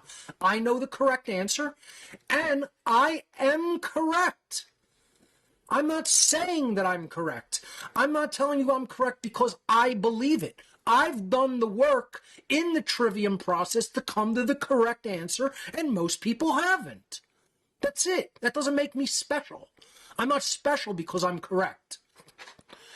The problem is, in a world where so many people don't even have the fucking trivium process in hand and understand how it works to get you to the right answer, almost everybody is incorrect. So I look like I'm somebody special for that, and I'm not. I'm just somebody who followed common sense and first principles to their logical conclusion. And I don't expect other people to do it. I expect them to stay dumb and die. That's what I expect coming for humanity. I expect people to stay as dumb as a sack of dog shit, and that ignorance is going to lead them to their own demise, and they will richly deserve it. And I don't really care who has a problem with that. If you have a problem with that, everybody who has a problem with that can go fuck themselves. That's the truth of the matter of what's happening on this planet.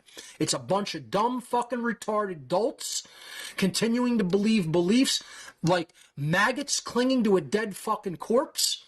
And that ego is going to bring karmic debt upon them to the point where they destroy their own selves.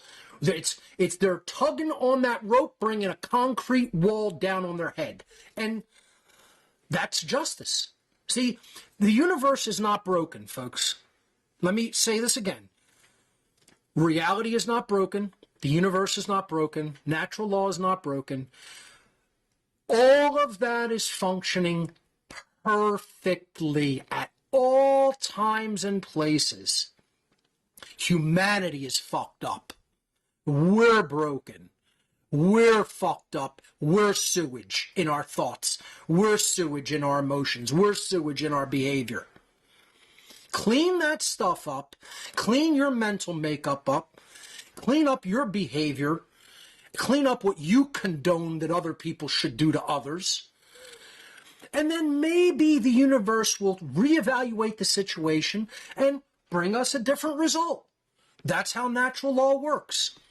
But once again, there's very little more that people can possibly even really garner from what I'm saying. If you don't understand that, what good is another 4 or 5 years of what on earth is happening?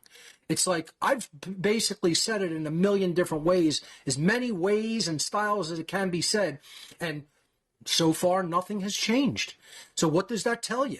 That doesn't tell anybody that there's a problem with or flaws with my conclusions that I've come to, because I've come to the correct ones and I've adjusted my behavior accordingly. The problem, it lies with other people. You know, that's why I'm depressed. I'm not depressed because of anything about me or my mental, emotional, or makeup or what I do. I have no problem with myself whatsoever. I get depressed because I live in a cesspool of shit of other human beings with no knowledge, with total ignorance, with no care. They're in total apathy, with no courage. They're lazy. They're cowardly. They don't want to act. They have no willpower to act. I live around most people with absolutely no physical capability. They don't know how to do anything, you know? It's just, people don't not only have pure ignorance, apathy, laziness, cowardice, they don't even have any life skills, you know? I mean, most people really are just taking up space. They're not here to do anything worthwhile. They're not here to improve themselves. They're not here to help improve others. Why do you think the Satanists want to kill them? They don't want to live in that world either. They want to be free from all of those repercussions. They're just going about it the wrong way. You can morally educate a population this large and much larger. You just have to make the decision. This is the requirement. This is what has to be done, and I'm going to do it. That's it. That's all it is. It's just getting down to brass tacks, accepting first principles, and then getting motivated to do that behavior.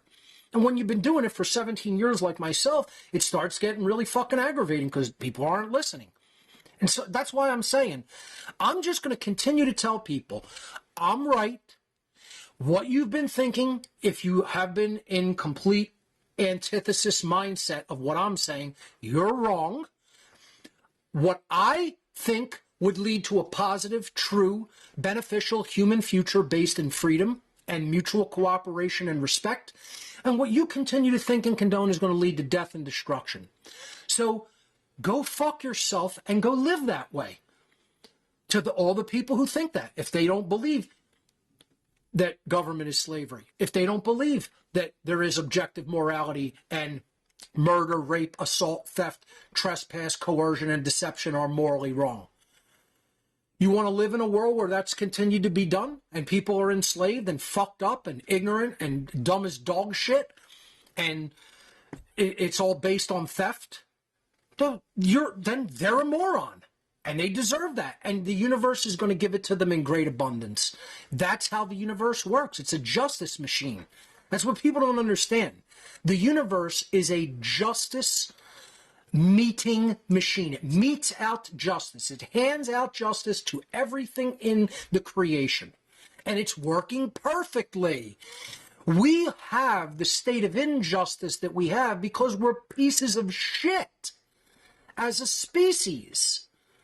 We are immoral bags of shit as a species. What do you think the universe is going to deliver to immoral bags of shit as a species? Good stuff? Freedom? Prosperity?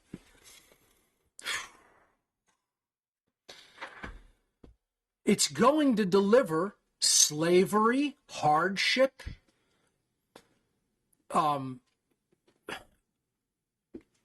physical problems in health. It's going to deliver dominance over them by a subclass of psychopaths in their very species. They're going to be eaten by their own kind. And, it's tiring to continue to say the exact same thing over and over and over and over and over again. And the bulk of the population just isn't ever going to listen. They're going to think it's all about the shape of the earth, man. It's all about who's in the Oval Office, dude. It's all about, I don't know what other ridiculous things. It's all about the minimum wage. It's all about, the patriarchy or the. I'm just so tired of what people believe the solution is. I can't even believe that anybody could study the dynamics of our world for the amount of time I've been even talking about this stuff. And what they think is important is who's running for president, or what's the next, way that we're going to come up with of growing food, or what's the next cryptocurrency coming down the line. Like, I mentioned the crypto space because I happen to follow it, but do I think that's the ultimate solution? No way. Changing the mind and getting it into a state of health and morality is the solution. Learning how to think and then coming to the correct conclusions about what really drives the dynamic of our world, which is moral behavior or immoral behavior, as the case may be. So I know that's a very long-winded answer, Kyle, but there it is. And I'm going to jump to another caller and see what other people have to say. So thank you for that great question.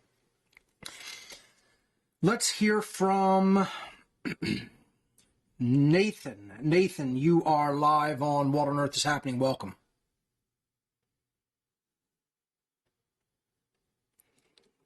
Nathan, you are unmuted from my end. Go ahead and unmute yourself from your end, and you should be able to be heard.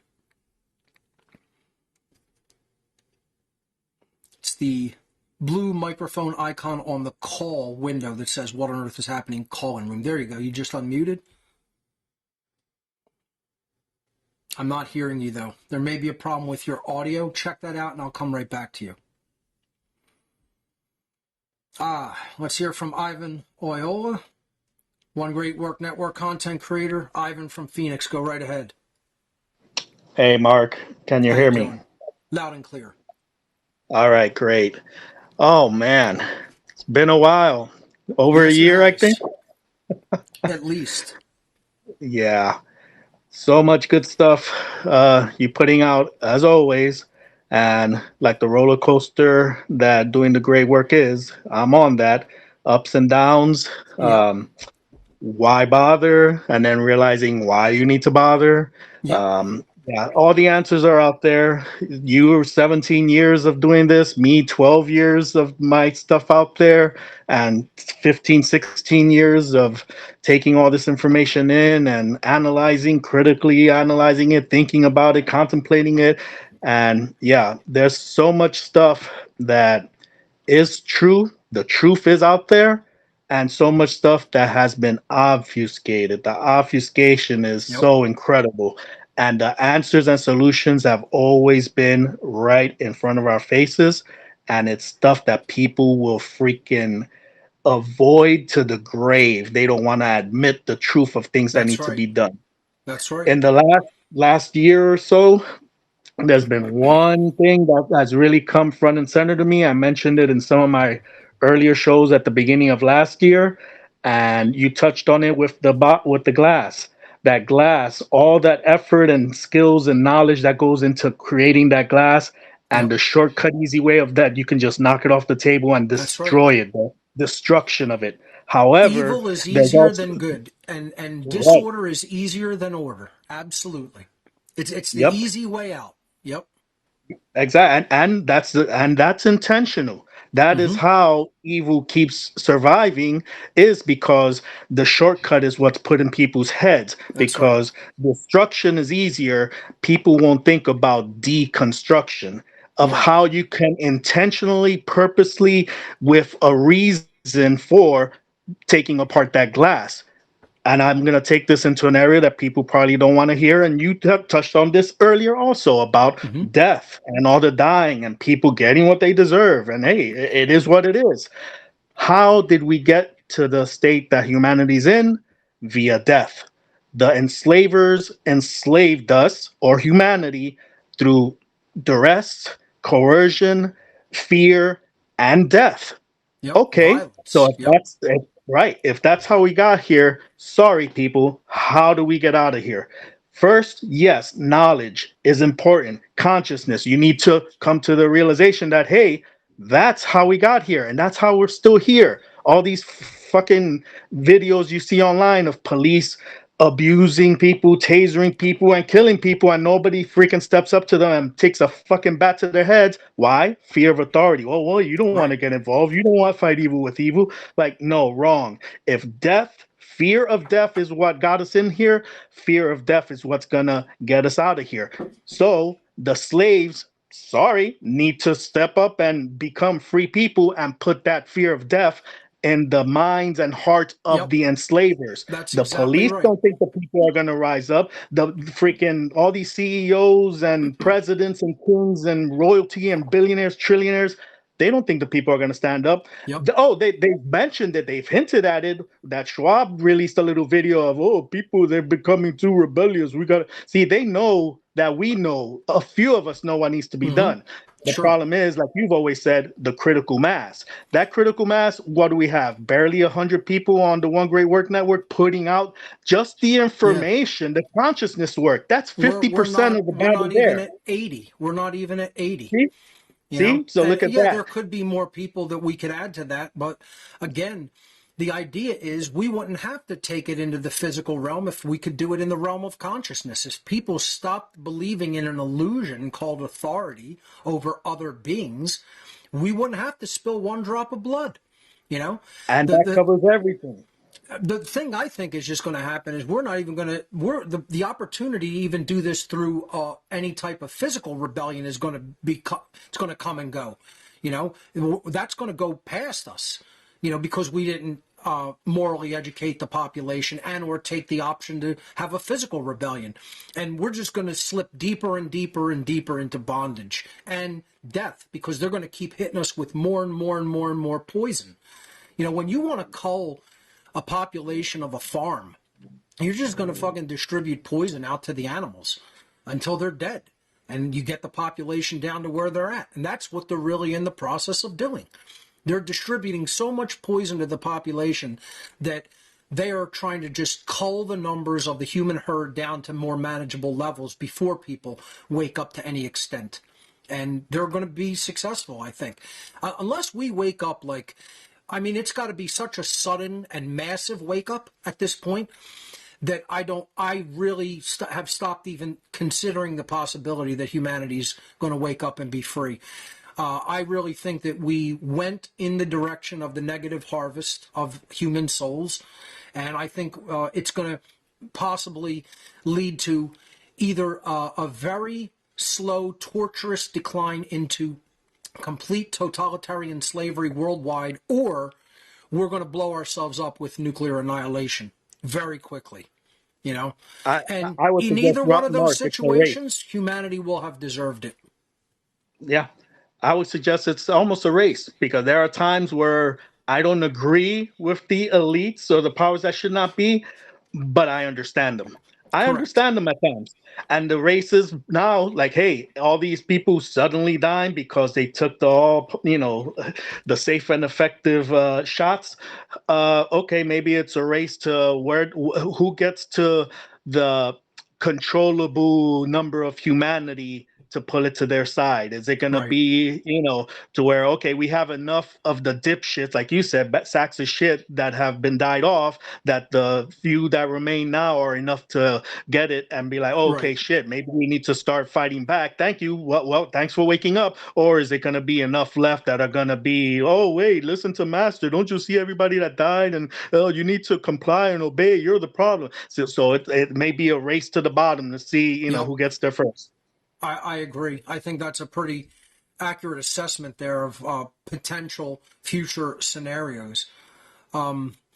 again, I have a hard time fathoming how people in social media influential positions and the people in the freedom movement themselves can still actually believe the things that they think are the solution. It shows you how little people actually think about causal factors. They never really look to the cause. It's why doctors can do the crap that they pull on people, laughingly called their patients. They can tell them all kinds of things that they need, require, sell them on surgery they don't need, sell them on medication that they don't need, because both them and the people don't really truly ever get down to causal factors in the realm of causality. They never look at the plane of causality in thought and in behavior. They only look at the physical effects in the world. They look at the symptoms. From day one, I told people what on earth is happening is going to be different because I'm not going to focus on the symptoms. I'm not going to sit here all day and just try to talk about like the external factors, the everyday worldly events. Who gives a crap whether one country was being invaded 10 years ago and another country's conducting racial cleansing today? It's like all of the external scenarios will play out in a million different conceivable ways because they're the symptoms. They're the symptoms of a world that has not learned first principles and true morality. And they haven't chosen to do the right thing over the wrong thing. They're still just all cut from the same immoral cloth. This is the biggest part of Two Masks was, I'm trying to explain to people, this isn't stuff that just happened in the past, people. This is stuff that is still going on because of the exact same dynamics of mind and soul today as it was 100 years ago. It's no different. Nothing has changed. This is what the phrase, there is nothing new under the sun, means. It means people have always thought this way, so they have continued to receive the same dynamics that they have always received from the laws of creation. The universe is working perfectly. There's nothing new that has been generated by the universe. There's no new laws. There's no new ways that dynamics are going to play out based on the input that we put into the equation through our thoughts and our behaviors. And only something, quote, new will emerge and will be possible of emerging into our sphere of influence and our sphere of life in what plays out in our daily lives when our thoughts change, and then when we use our newfound understanding in thought to change our behavior and align it with natural law and morality. You could just keep saying it in a million different conceivable ways, but nothing is really going to differ or change. It is the same dynamic no matter what. It's the very same dynamic. And have people learn that. I've been saying this for almost 17 years. I took a little while to get to explaining natural law to people because I want them to understand the problem that we're facing. And I told people from day one the solution was consciousness. Did I get into the very specifics of natural law immediately? No. It took a while, maybe like 40 shows or so, or 70 shows before I really started explaining it in depth. But nothing has changed. It's all still the same dynamic that's playing out, and it's all still the same solution that needs to be implemented. Are we anywhere closer in 17 years? No, we are not. We're not closer. We're much further away from it because they refined their methods in 4K. Forget HD. They stepped their methods into the 4K zone, and now they're going into the 8K zone. And their methods have been refined and tweaked. And they're just chess masters playing a group of retarded children that don't know what a checker is. They swallowed the checker. They took the checker off the checkerboard and they ate it. And now it's in their colon. That's literally the mismatch that we're in. That's the mismatch. We're up against pure chess masters playing babies with checkers in their colon instead of on the checkerboard. Okay? That's literally where we're at in this life. And like I said, I only continue to do what I do because I know it's the morally correct thing to do. That's it. I'm not here to serve people. What's going to happen to people is going to happen to people. I am an agent of the truth. I am an agent of reality. I am an agent of natural law, which is the Creator's law. That's it. So I'm a servant of that. I'm serving that out to people. They're slapping it out of my hand and knocking it onto the floor. So, they can have the funeral that they so richly deserve and want. Because it all comes down to self-respect. These people they are in the mindset of powerlessness. A poor, powerless me. I can't do anything to affect change. They don't even want to know how it works. When you learn how it works, it's so simple. It's so elegant. The truth is always elegant and simple. It's not complex and hard to understand. Truth is elegant and simple. And all of the people out there who refuse to change their mind, they don't even understand that they're buried in layers of complexity. They're not even getting the elegant, simple truth. They're seeing all this complexity when it's all an illusion.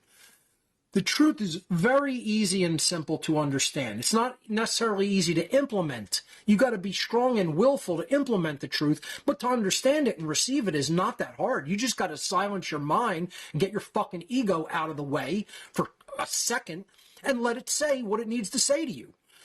And then recognize it as, yeah, that is reality. That is how it really works. That is the truth. My mind was in the way. My thoughts were in the way. My ego was in the way. My clinging was in the way. My attachment was in the way. That's it. It's all people attached to things that don't work.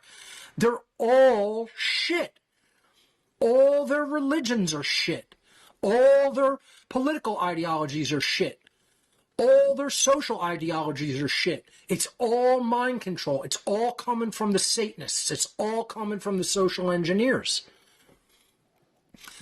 So, Ivan, I think your analysis is dead on, and unfortunately, or maybe fortunately, it's in alignment with mine, but it's just as brutally honest as mine is. So I thank you for that, because I think that comes from a perspective of honesty and looking at the dynamic from where it's really at. And you know what? And just to simplify it and keep it nice for some people that like nice, the new agers out there, it's all aligning to nature. Look at nature. I've contemplated That's this right. as well. Water. You take water and food, things from God, the creator, the source, right? That's what gives us life. We That's live, we right. need water and we need food. But guess what? There's a balance there. If you freaking take a leap off a cliff into the ocean and don't know how to swim, that same water that gives you life will drown you. That's Death, right. the fear of death, we comprehend that. Stay out of water, don't drown, you dumbass.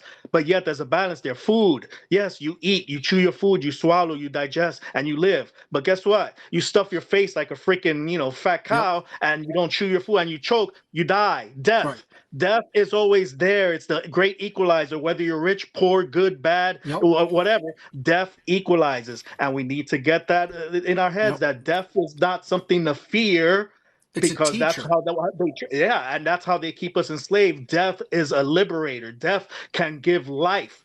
Because right now, death is only it's fueling these people to become more and more bigger trillionaires with all their injections, because hey, they died suddenly. Oh, we don't know what's causing that. Dumbasses. You know damn well what's causing that. And people just go past their days like, oh, that's weird. Come on, so yeah, it is very frustrating, but the teachers are there, always have been, and always will be there. It's just, when are you going to stop, listen, and hey, be honest with yourself. Be honest with yourself and say, I was wrong. I was misled. What I feared and thought was evil. Like, hey, you know what? Sometimes you need to embrace that darkness and be like, oh, this is what it's like in the darkness. Now I can tell the difference between real darkness and real light, real knowledge, real ignorance, and move forward and move out of this. Very, very, very astute assessment, my friend, as always. All right, Mark. Thanks a lot. You take care. You got it, brother. Keep speaking the truth. Great job that you do on One Great Work Network. Thank you for calling in, man. Always great to hear your perspectives. All right, Mark. Take care. Great. Let's hear from Kat. Kat, you are live on What on Earth is Happening. Welcome. Oh, hey, Mark, can you hear me? Loud and clear. Okay, it's nice to be able to call you on your first show of the season. Cool. So, I mean, what I have to say, I don't know, for anybody that knows me, I do the podcast that I call it the Family Industrial Complex. I try to keep things really simple, and I always stick to health and fitness, mentally, physically, and spiritually. And if people really just followed health, fitness, natural law, we would be like doing so great. And especially standing up for and protecting the vulnerable.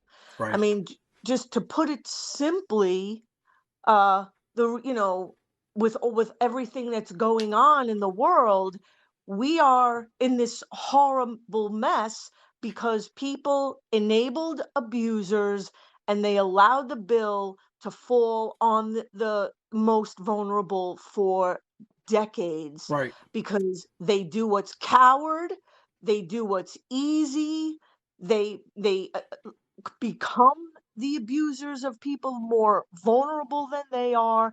And all people did all these decades is create Satanists like, US Real and any other abusive Satanists because they just enabled them for decades.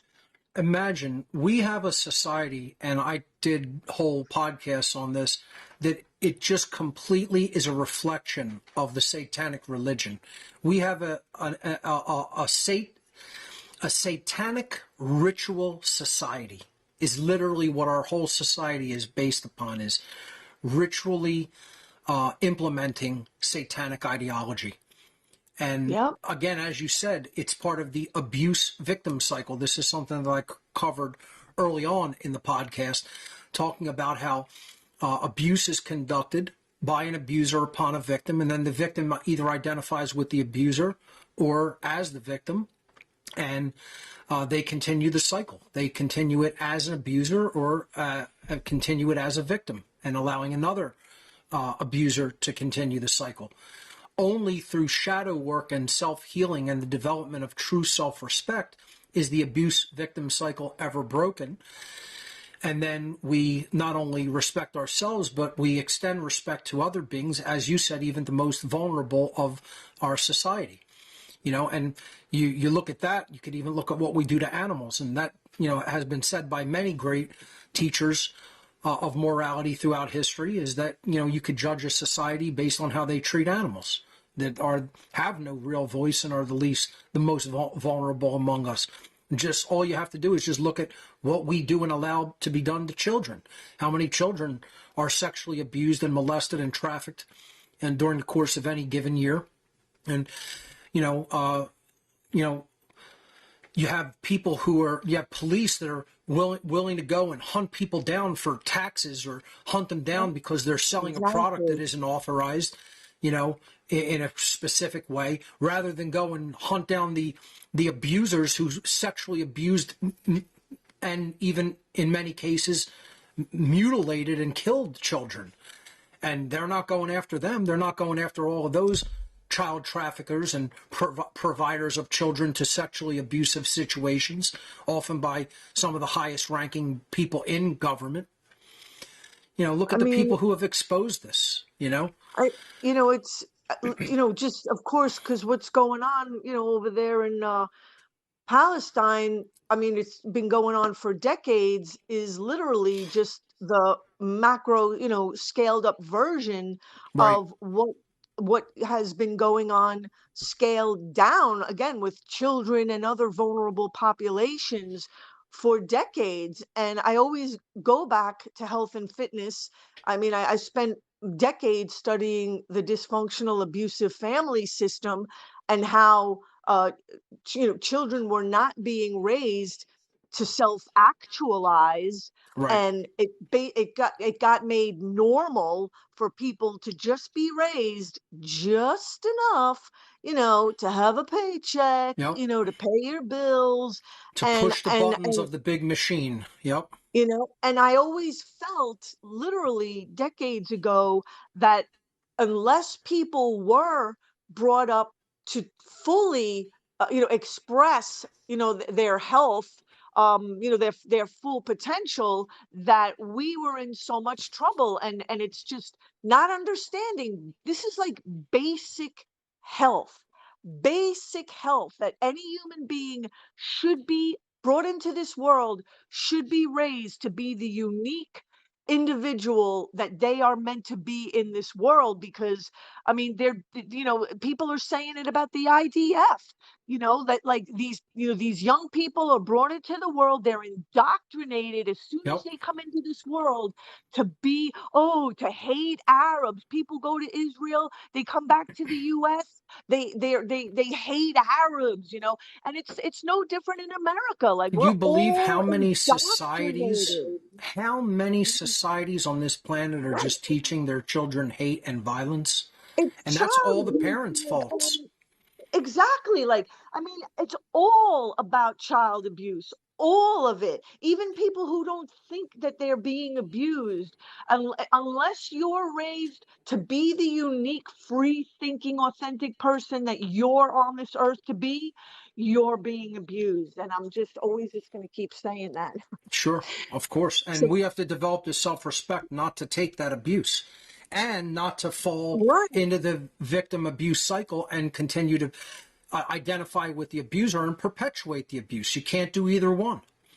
It's a narrow Exactly. path to not falling into either one of those dialectics. That's what it always is about, a dialectic, where you have nine, if you split it 100%, you have 49.4% on each side, and there's a very, very, very narrow path that you could, actually see the truth that isn't part of any of those other divides. They want to just divide and divide and divide through dialectics. This is why Marx and his philosophy, his ideology, that became communism was so successful, because it was all based in dialectics. It was all based in giving people a false choice. This is why politics is so successful at dividing people. It's all based in dialectics, and then Yeah. race plays into it, hugely. There's still so much racial divide in the world, it's unbelievable. Yeah. And false racial divide, creating racial divide that isn't even there, Yeah. It's I mean, yeah. it's a very sophisticated mind game that they play, and most people just aren't mentally sophisticated enough to see it and understand it. So thank you, Kat, for the call. I really appreciate what you brought up, even regarding people being trained to be cops, and racist police at that. That's another thing. People don't think that police in just about every country are hired because of their racism. Believe me, I see the racism where it really is. People want to claim somebody like myself who's talking about ending slavery is somehow racist. I mean, I can't believe how people would actually believe that I in any way would support any kind of racial divide, of racial dialectics. I mean, I'm explaining to people it's a total tactic of manipulation and control, and you're a dumb asshole for believing in that nonsense. And It's really scary because so many people literally are adult children. They're so deficient, and they only know how to suck the life out of people more vulnerable than yep, them. because that's what You their know, parents taught them to do. Their parents it's like taught them that for money. Do whatever you need to do to get that paycheck. That's why we have so many sick, racist police in the world. How many people want to become a control freak, cop?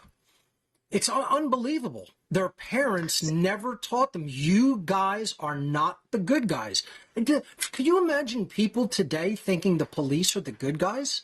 Could it's you just the even abuse of imagine them. how dumb someone would have to be to I mean, I want to talk to a whole group of police and be like, do you fucking morons actually believe you're good? You think what you do is goodness? You believe you're the good guys, you dumb fucking shit apes, is what they are. They're just a dumb race of shit monkeys. Yeah, see, like no one is raising anybody. Like no one in so-called authority or power are lifting anybody up. It's the exact opposite. You know, it's robbing. It's completely fracking health. It's. We're in a lot of trouble. Yeah, We it's really it's are. the exact opposite of anything resembling health, and that's where they want people. They want people sick, unhealthy, fucked up, not thinking anything that is actually true, believing all kinds of lies and all kinds of disinformation, and never actually admitting to themselves the problem lies in the way you think. The problem lies in the way people think. Their thoughts are fucked up. You're wrong. The people are wrong in what they think. Kat, thank you so much. Excellent analysis coming from the health and fitness perspective and the parenting perspective. So thank you. Thank you, Mark. You Bye. got it. I mean, going back to the dynamic of look at what how parents raise their children to think and how totally dysfunctional and abusive it is, teaching them that to actually do harm is good. Teaching them that authority, which is the most harmful and destructive and death-driven ideology that has ever raised its ugly head on the face of the earth, is somehow aligned with good. And how these dumb Neanderthals can actually believe that and believe that they're good humans. You are I don't even want to insult, like I said, I should never say that because it's an insult to Neanderthals, you know, and the extinct species that they are, when they were probably going to end up being far better than human beings and smarter than human beings. And I shouldn't compare police to Neanderthals because the Neanderthals were much better beings than police. So it's just unfathomable to me that these morons can actually identify themselves with goodness and being good guys.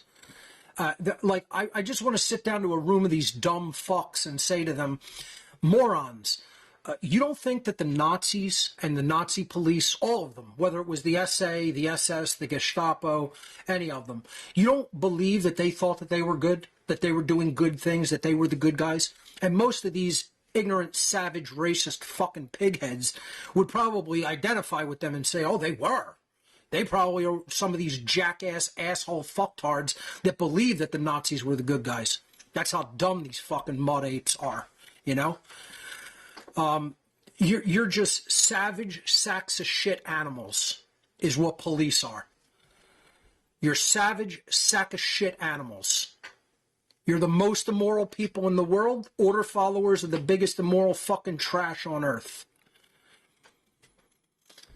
How anybody in the freedom movement can believe that policing is not slavery. You ought to go back and read the fucking words of the founding fathers and them explaining to you that a free people would never even tolerate being policed. You know, some of the good founding fathers.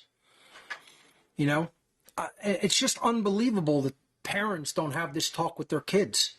It's unbelievable that wives don't have this talk with their husbands. But then again, that's going to get into the whole unholy feminine dynamic that I'm going to talk about starting next week. How many women want to go and marry a cop, you know, and then they find out they get abused physically by them, you know, because probably over 60% of them are physically abusive to their wives. But how many women out there want a dumb, pig-headed fucktard like that and go and marry them? And this is one of the reasons that drives police to go and do these jobs. I mean, we live in a retarded, backwards civilization where people actually believe that these cops are good and are identified in any way with anything that could possibly represent goodness. I mean, you people ought to be ashamed of your fucking selves. Your religion fucked you up. Your parents fucked you up. All your bullshit beliefs fucked you up. You're fucked up, and what you think is fucked up and what you condone is fucked up. And you're creating fucked up things because of it, because of how you think and what you condone. And you should be ashamed of your fucking selves. And that goes for many of the people right in the freedom movement, people who still have not truly understood what anarchy is, which is the absence of rulership, which is immoral and based in violence, and is no different than royalty and kingship. It's saying that some people get to command other people because essentially they own them, and they don't have any true ownership of self. And some other being has a higher right to their life and their behavior and their free will than they do. What does that make somebody who condones that belief? It makes them an ignorant sack of fucking garbage. An immoral piece of dog shit is what it makes them. And I'm saying it nice and calm. I'm not even going to get that angry and nasty about it. I'm just telling you the way that it really is. Imagine how many pig-headed mothers and pig-headed deadbeat dads are teaching their children that authority is morally legitimate. The sacks of parental garbage that is out there teaching young, impressionable children this bullshit. You're dumb sacks of dog shit. You're cut from the same immoral cloth that all the Nazi trash were cut from and all the communist trash were cut from. All the biggest villain degenerates of the entire human species that instituted all the totalitarian regimes of the past and are implementing them today. You're cut from the same fucking immoral cloth as them, jerk off. So on that note, let's hear from another caller. Let's try to go back to Nathan. Nathan, go right ahead. Hopefully Nathan got his audio difficulty cleared up. Nathan, go ahead and unmute yourself. Give it another shot. If not, I'll move on. All right. Sorry you're still having difficulty. Let's hear from Helen. Helen, go right ahead.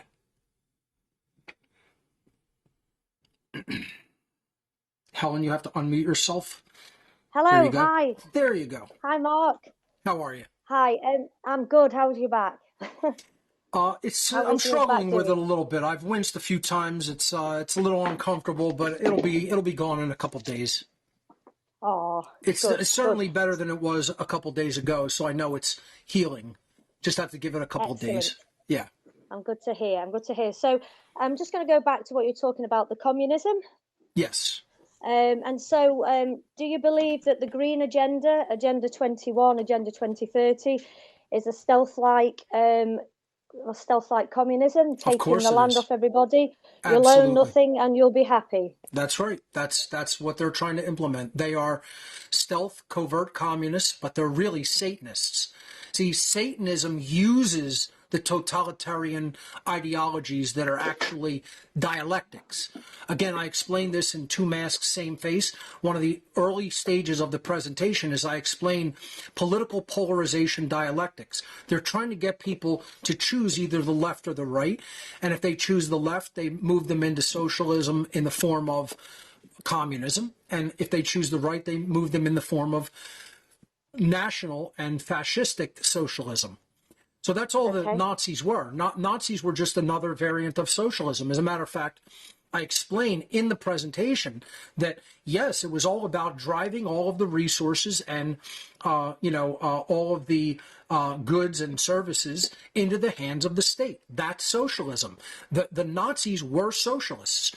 The actual name Nazi comes from the truncation of the name for their political party, which was Nationalsozialistische Deutsche Arbeiterpartei, which means the National Socialist German Workers' Party. I hope I didn't butcher the German too badly, but that's what it meant, National Socialist. So it's not international socialism, which is what communism is. Again, the organization created by Marx was the First International. Him and Engels, and Engels really more even instrumental in the creation of the internationalist groups.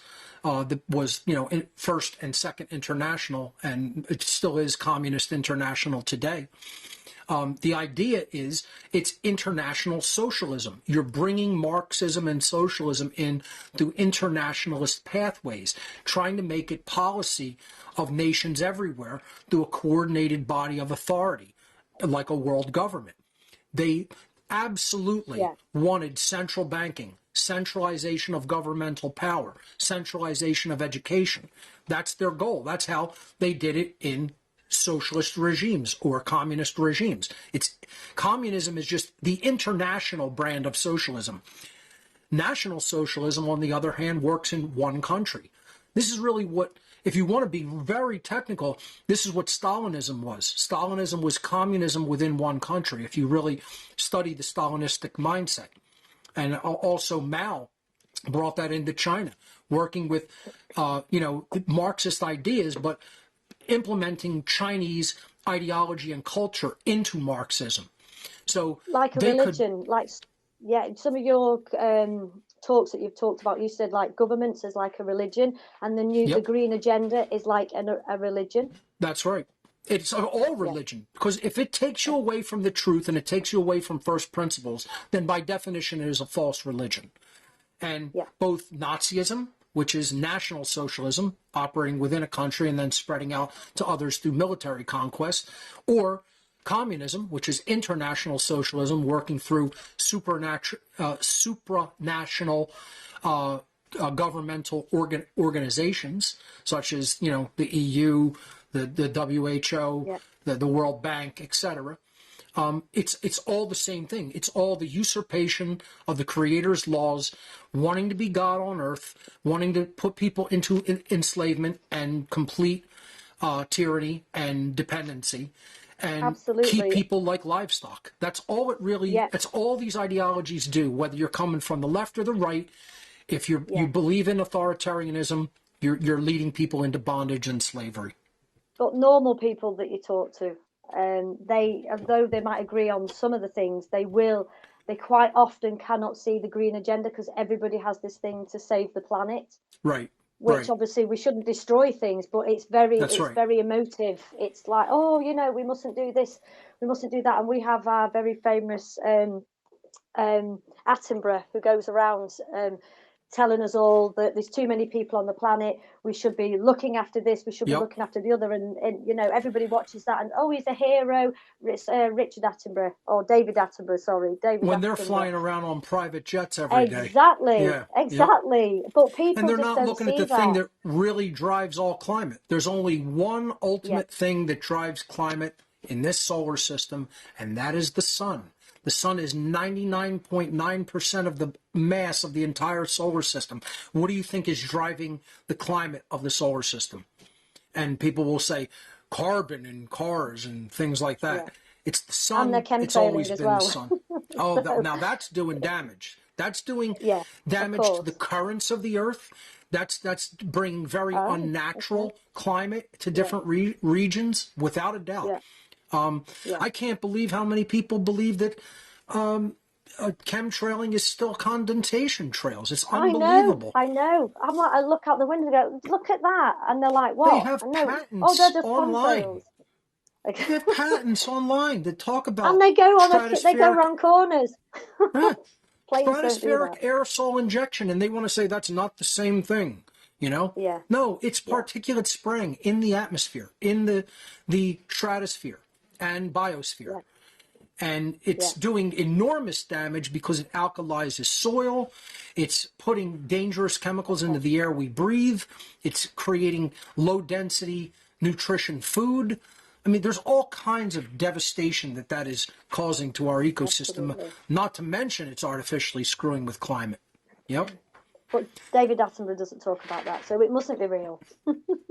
Yeah, right. Yeah, I like Dane Whittington's analysis of, the geoengineering stuff. Very good stuff. Okay. Helen, we'll thank have you a so look. much. Great Thank points that you you. brought up. Great I to talk appreciate to it. you. You too. Thank you. Have a Take good care. one. Bye. You as well. Excellent. Let's hear from Anthony. Anthony, go right ahead. Mark, I mean- glad to hear you back on there. Hey, How you doing? I'm doing great. Hey, I just got done with your how to become the true media. Yes, past- I would love to hear your comments and thoughts regarding it, if you wouldn't mind. Oh, great. Yeah. Oh, it's awesome. I do my normal work job. I do 3D modeling on a computer, so I know how to get around a computer. But Sure.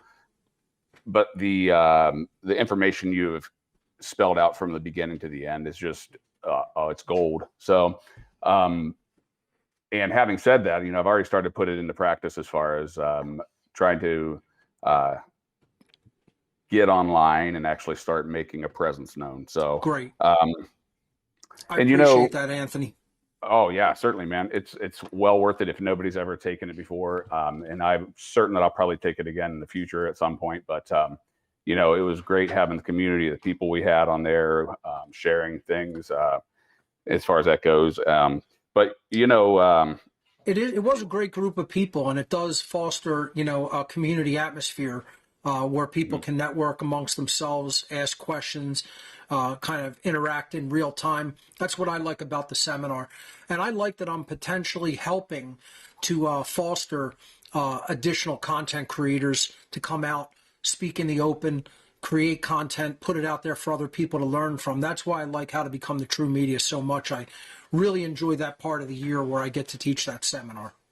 Yeah, like I say, I'm actually out there now starting to get it in my own way. But just an observation is I was thinking about the approach I could take to it. One thing I don't want to do is be another Mark Passio, because there's only one of you, man, and you do your job. You do your job excellently. So the approach that I'm looking at taking is, rather than letting people know I'll let them know, of course, my take on what is going on, but more importantly is the solutions aspect, as far as being able to tap into the source within ourselves, the creativity, and that's right. My first vehicle on doing that is through a music instruction channel, and not just not just teaching people how to play guitar, but that is the first vehicle that I'm going to do to introduce things. But another project I'm also in the process of is actually writing a book about the creative process and how to tap it. So that's where, using music, using martial arts, chess, everything that you have, I've been devouring your information for the past year and a half straight, I think. So, and I'm There's just so many now getting vehicles up to, that we could approach it from, so many ways we can help, bring it to people through way of allegory and, art, and fiction even. Look at the Jones Plantation, for people who haven't seen that, the movie by Larkin Rose. Brilliantly done film, That's got to get out there to everybody if people haven't seen that yet. And you can learn so much from an allegory like that. So all of those vehicles for expression are, great instruments and ways of going about doing the great work. Yeah, this, the whole aspect of how whenever you're watching a movie or listen to a song, it puts you in state, puts you in a different mindset, a different state. And that's where a lot of those defenses, go down. So, all the things that people would like to, oh, well, what about this? Or, yeah, you're full of shit, whatever. All these defenses can drop when they're in a creative state of mind, or when they're listening to a story or listening to music, so trying to bypass the mind. Bypass those initial resistances. So correct. So my YouTube channel, I'll put a quick plug on there. It's very early. I've got literally 2 videos on it, but it's called Stellar Sonic Tonic, and Stellar, of course, is coming from Stellar Man, the book that you had put out there. That yes. Yeah, so that was, and just a play on words. Great Stellar, book on Sonic, the Hermetic Sonic, principles and natural law, without a doubt.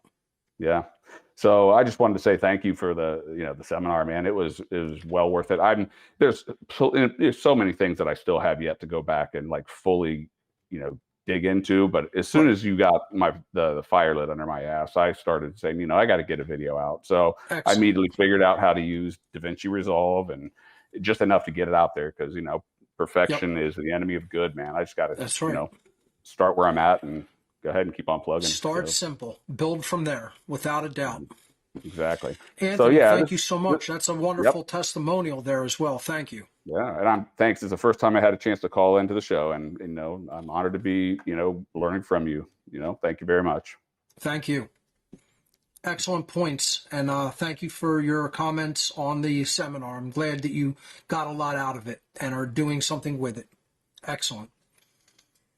All right, let's go to Nemo. Nemo, you are live on What on Earth is Happening. Welcome. Hi, can you hear me? Loud and clear. Great. Good to hear you, Mark. I did the seminar the previous year. Excellent. And yeah, I did speak to you a bit then. I've got a question, which Sure. is kind of, I'm fairly new to anarchism, really, and Okay. I kind of get that statism is, I understand that is a enslavement kind of tool. Right. But to me, there's another, and I actually did speak to you, I think, about this on one call during the course.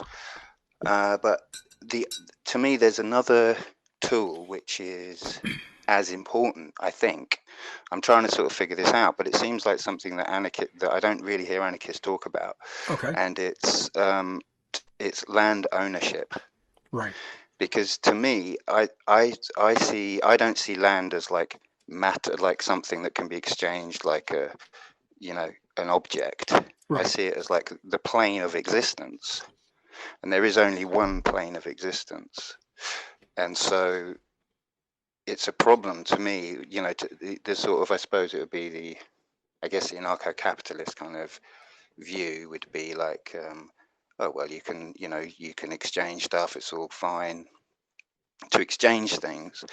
But obviously that comes to a problem when when all the land is taken up by the few, or the very few, and one's life is basically taken up trying to pay just to live somewhere. Right. So this is the problem with So this is corporatism. Corporatism basically allows corporations to stay operating and accumulating as much natural resources as they can, as long as they have the money to do it. That's why I'm not a corporatist. It's like you can slip into imbalance in the left or the right mindset. And this is about brain imbalance in the hemispheres of the brain. When you're too right-brained, you believe nobody can own anything, and then you slip into the leftist mentality called communism, that there is no such thing as ownership or private property. If you're too left-brained, you get too selfish and egotistical, and then you think, well, corporations can just keep devouring and owning whatever they want as long as they have the money to do it. And that's too much of a right-wing political approach that gets into crony capitalism and corporatism and eventually fascism. So, the answer is not slipping into either one of those dialectic divides again. The answer always lies outside of the dialectic. So, yes. Okay, continue. but if we, I'm not against private property, but to me, land is a sort of different category completely, because, this is where we live. We can only live in this, on the plane of existence. Do you see what I mean? It's like it's not in the category of property. Like I understand, you can have a house in a place. I believe that some land, for the purposes of being, responsible with the environment, should not be just totally owned and worked and polluted, etc. But I also believe that we can privately own land. In other words, like, my backyard is mine to do what I want with it. If I want to go and grow food for myself and friends or family, I don't think anybody has a right to just come on my land and take the food that I have planted. So, there is a balance that has to be struck there. I can't claim that I own all the land either, because then nobody else can do what they would need to do for their requirements upon land. So again, it's like there is such a thing as legitimate ownership of property and land, and there is such a thing as illegitimate claims. So, but then if you take as a thought experiment, then to sort of continue from that thought, okay, it's legitimate to own land, then is it legitimate for one person to to keep purchasing land until they own all the land in the world? No, because that is okay. But then at what point, where's the line? The line is decides? What you're actually going to use and maintain, because true ownership has to do with your ability to rightfully possess, use, and maintain something. So if I owned every computer in the world and said no one else is allowed to have a computer,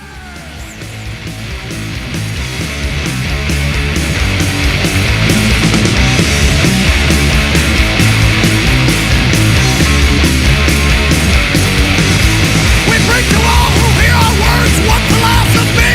No masters and no slaves, get to all authority. Tyranny threatens everyone, we've run out of time. It all comes down to one decision, join us or die. Stand and fight. Stand and fight. So am I still here? Or? Yeah, you're still on, and I think we're still streaming. So we'll manually end the show at 6:20 because we started 20 minutes late. So continue, Nemo. Yeah, well, so okay, so to rightfully own and maintain, but then so the point, I guess you have this problem, don't you, of like who decides the limit of of that? Like common sense would have to decide the limit, because one person.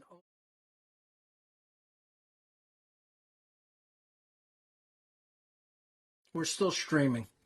One person couldn't decide to keep resources away from others.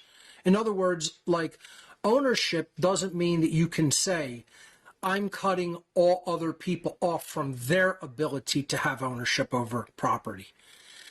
So again, if someone is monopolizing something, that's why a monopoly, when it comes to corporations, is an immoral thing. That's why a trust, which many of the big tech corporations do in fact constitute, is not moral. They are literally destroying competitive practices. And that means it's no longer capitalism. It's no longer even a form of doing business in a moral capacity. They've become an evil entity. They've become something that is actually doing harm to other people and preventing people from exercising their natural rights. So again, I'm not a leftist that believes everything should be shared as far as no private property.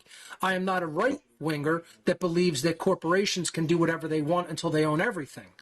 Both of these things are insanity. Common sense is outside of that dialectic, and there is no easy answer in a quantifiable sense. If you're looking for a percentage, a number, an exact amount, there is no such thing. Common sense and first principles have to prevail, and those are not quantifiable things. Those are things that aren't written down in books or in statistics. Those are things that are written on the human heart. And that's why so many people fail at recognizing where that, quote, line is or where that ratio is. They fail at recognizing that because they don't have those dynamics of first principles written on their heart or in their mind. That's the issue. But also, we're born into this situation where we're kind of homeless because all the land's already been taken. Sure.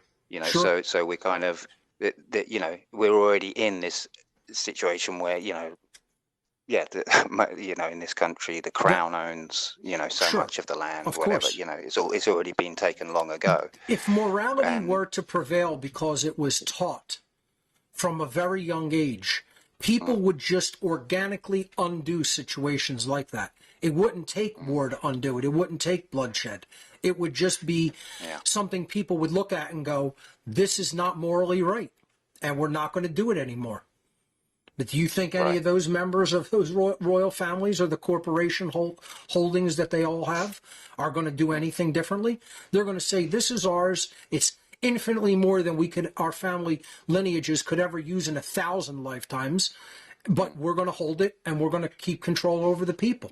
They can't give up control because they're sick psychopaths. That's the problem. Yeah. So Okay, well, I'll the, keep the answer is mulling it over. a complex one, but it's that Yeah. people have to come to an understanding of first principles, common sense, Mm. objective morality, and those problems organically work themselves out. Yeah. And I think that. I realize that's a lot to ask people to quote trust. See, the Yeah. universe Yeah. requires a certain level of our trust once we understand its laws. We have to understand its laws, then implement and live within those laws, not man's laws. And we would see the actual dynamic of the condition around us would change organically and almost instantaneously. Yeah. And Yeah. we would I have to see that. trust the process of nature to work out the specifics of those dynamics. Most people don't have that level of spirituality and consciousness that they can trust it. So they think, oh, this is all just a religion and a faith-based thing. No, it is not. It is based in science when you look at how the largest dynamic works when it comes to natural law, the law of freedom. As a people are more moral, they become more free. As a people are more immoral, they become less free. We got to the situation because we weren't moral. How do we get out of the situation? We implement true morality in our lives, and we teach true morality so that everybody can implement it in their lives. And that problem organically goes away down to the specifics, where you don't have to answer the specifics of how's this little tiny problem going to get worked out. That problem is worked out by the macro problem being solved of the whole population not being immoral bags of shit and scumbags anymore. Once we solve that big problem, all those other problems organically vanish.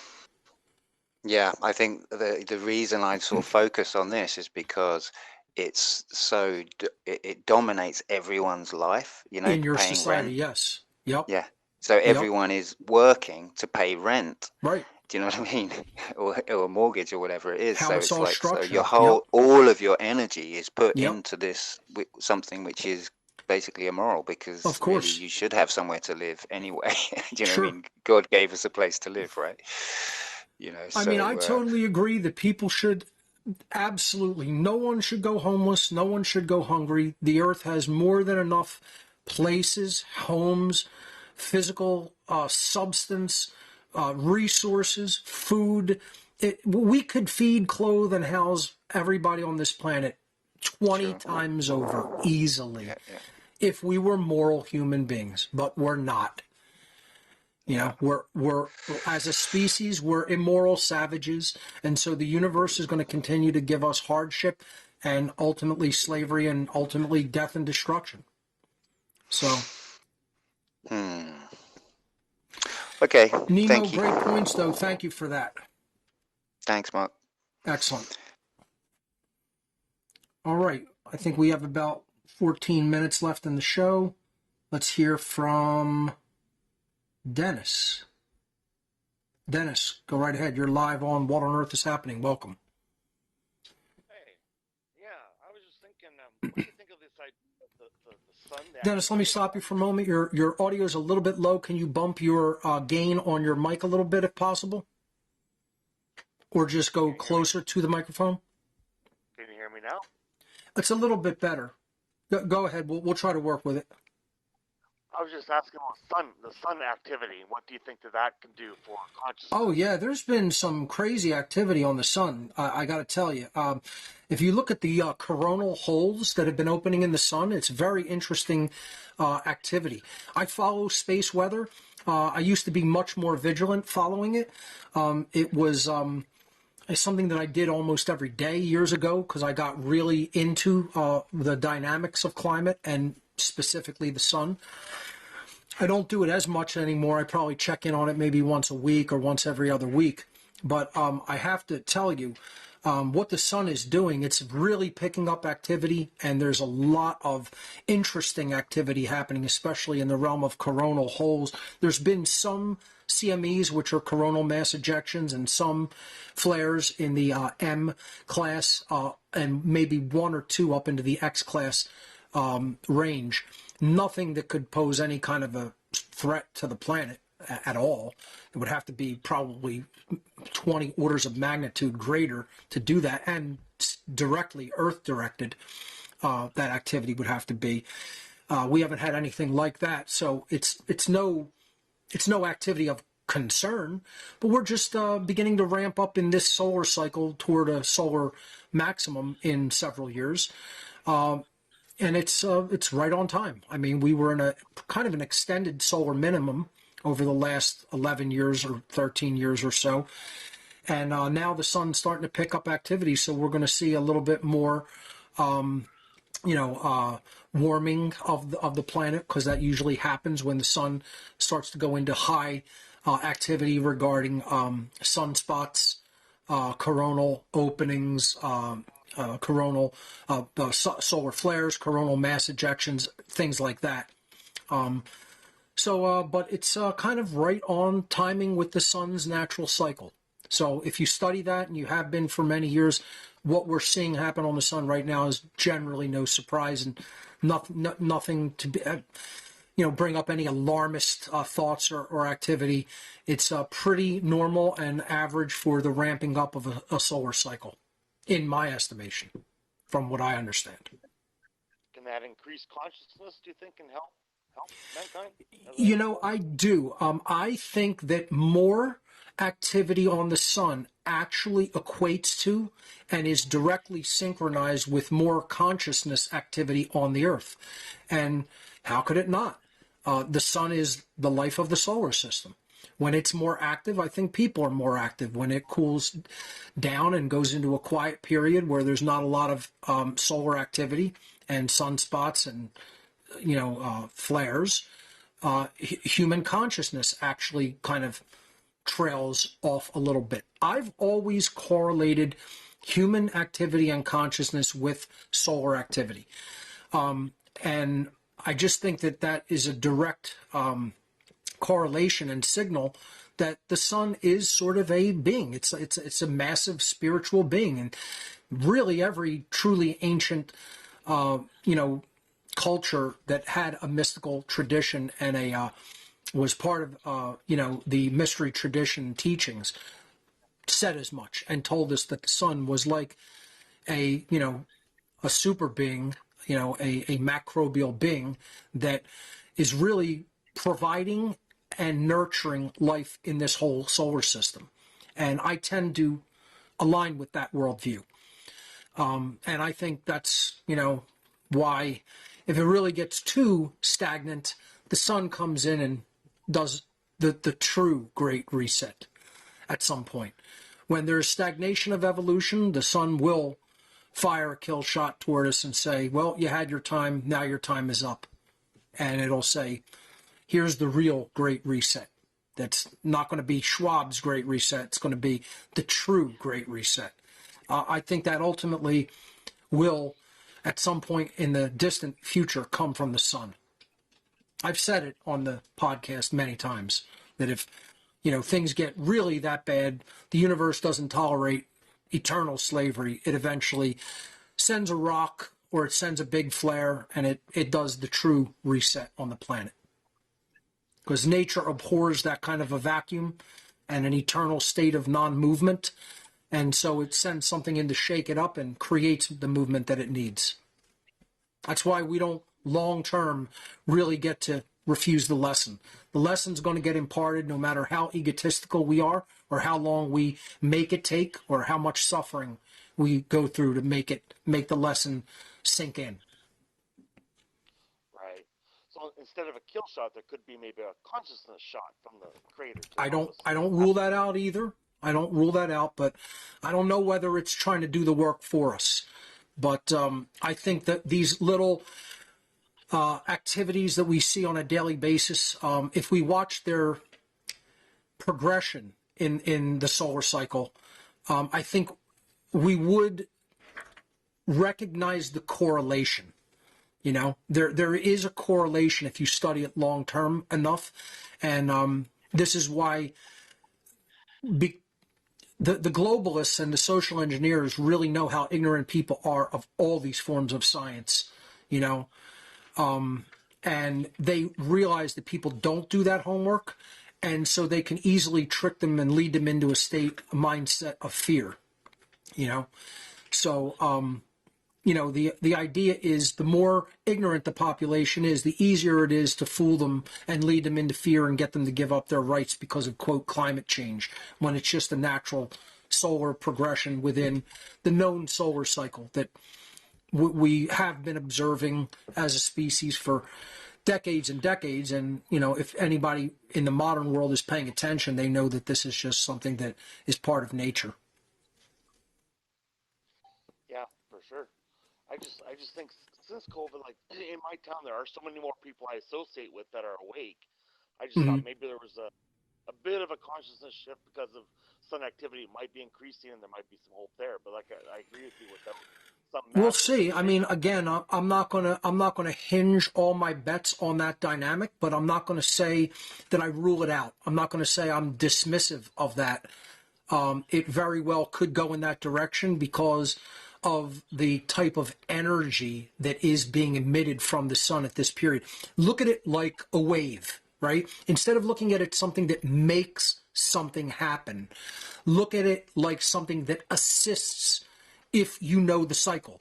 So if you know high tide and low tide, right? And you know strong waves are coming into the shore. They're hitting the shore mercilessly, and the wind is directed inward toward the shore, right?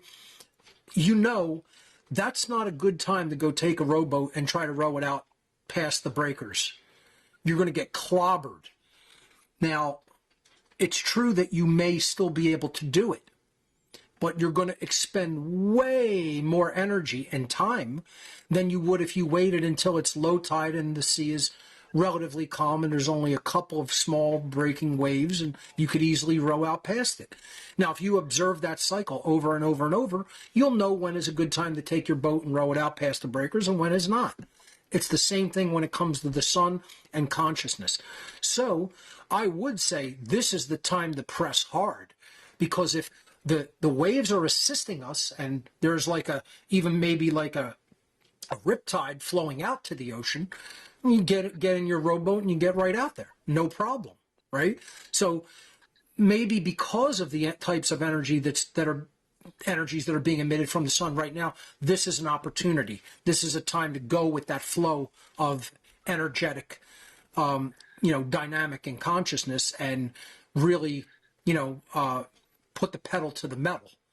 So I would agree with that perspective. I hope so, because I agree. There needs to be some sort of shake-up, because if things keep just staying flat, it doesn't look good. Right.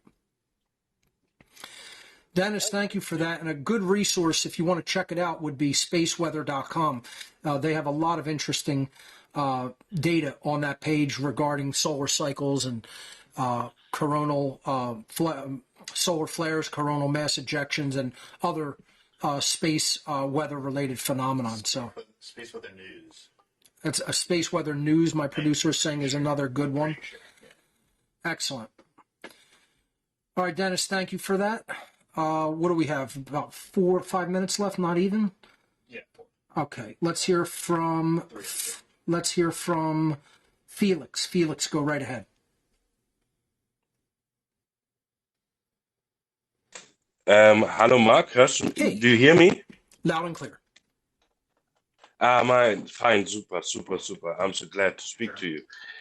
I'm a musician, and we start music projects to wake up the people and start awareness for all of this. Excellent. I'm so happy that we can speak right now here. I got 2 questions, and my first is Freemasons. You say that there are good and evil. How can we understand this? Is there a white lodge that supports? Not a physical one. So people ask me this all the time. Okay, Where is the, quote, white lodge? Yes. Well, congratulations. You found it. It's the people who understand what's really going on, who understand natural law, who understand morality, and we're scattered to the 4 winds of the earth. There is no physical location. There is no organization. Within Freemasonry, it is true. There are good people, there are bad people. There are good forms of the teachings of Masonry, there are bad forms of it. We need discernment to discern that, and I don't think people need specifically, per se, to enter the lodge system to find out that information. It's all out there in the world, and if you study in detail enough, you can really learn the true esoteric teachings of the Freemasonic tradition without entering the lodge system ever. And should we take help from them if it's possible?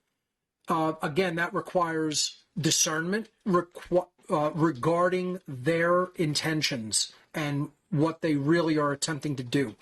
I have no problem with people participating with, aligning themselves with Freemasons, as long as they have, vetted them as moral people and that know that they're trying to truly help and elevate consciousness. I don't really discriminate against anybody. I will align myself with Christians, Muslims, Jews, Freemasons. It does not matter to me. As long as you prove to my satisfaction that you're a good and moral human being, what your background is or religion or esoteric tradition does not matter to me. I only care about whether someone's a good person or not. Yeah. Okay, cool. That's a good answer. My second question is, I heard here in Germany from the Creative Society, and you heard of this? They try to bring technique, and they say there is a galactic energy to come on the Earth to make some chaos, and they want to establish a new order. I think, is this a psyop? I don't know too much about it. You'd have to send a link my way, and I can look at that dynamic and tell you what I think about it. But I'm not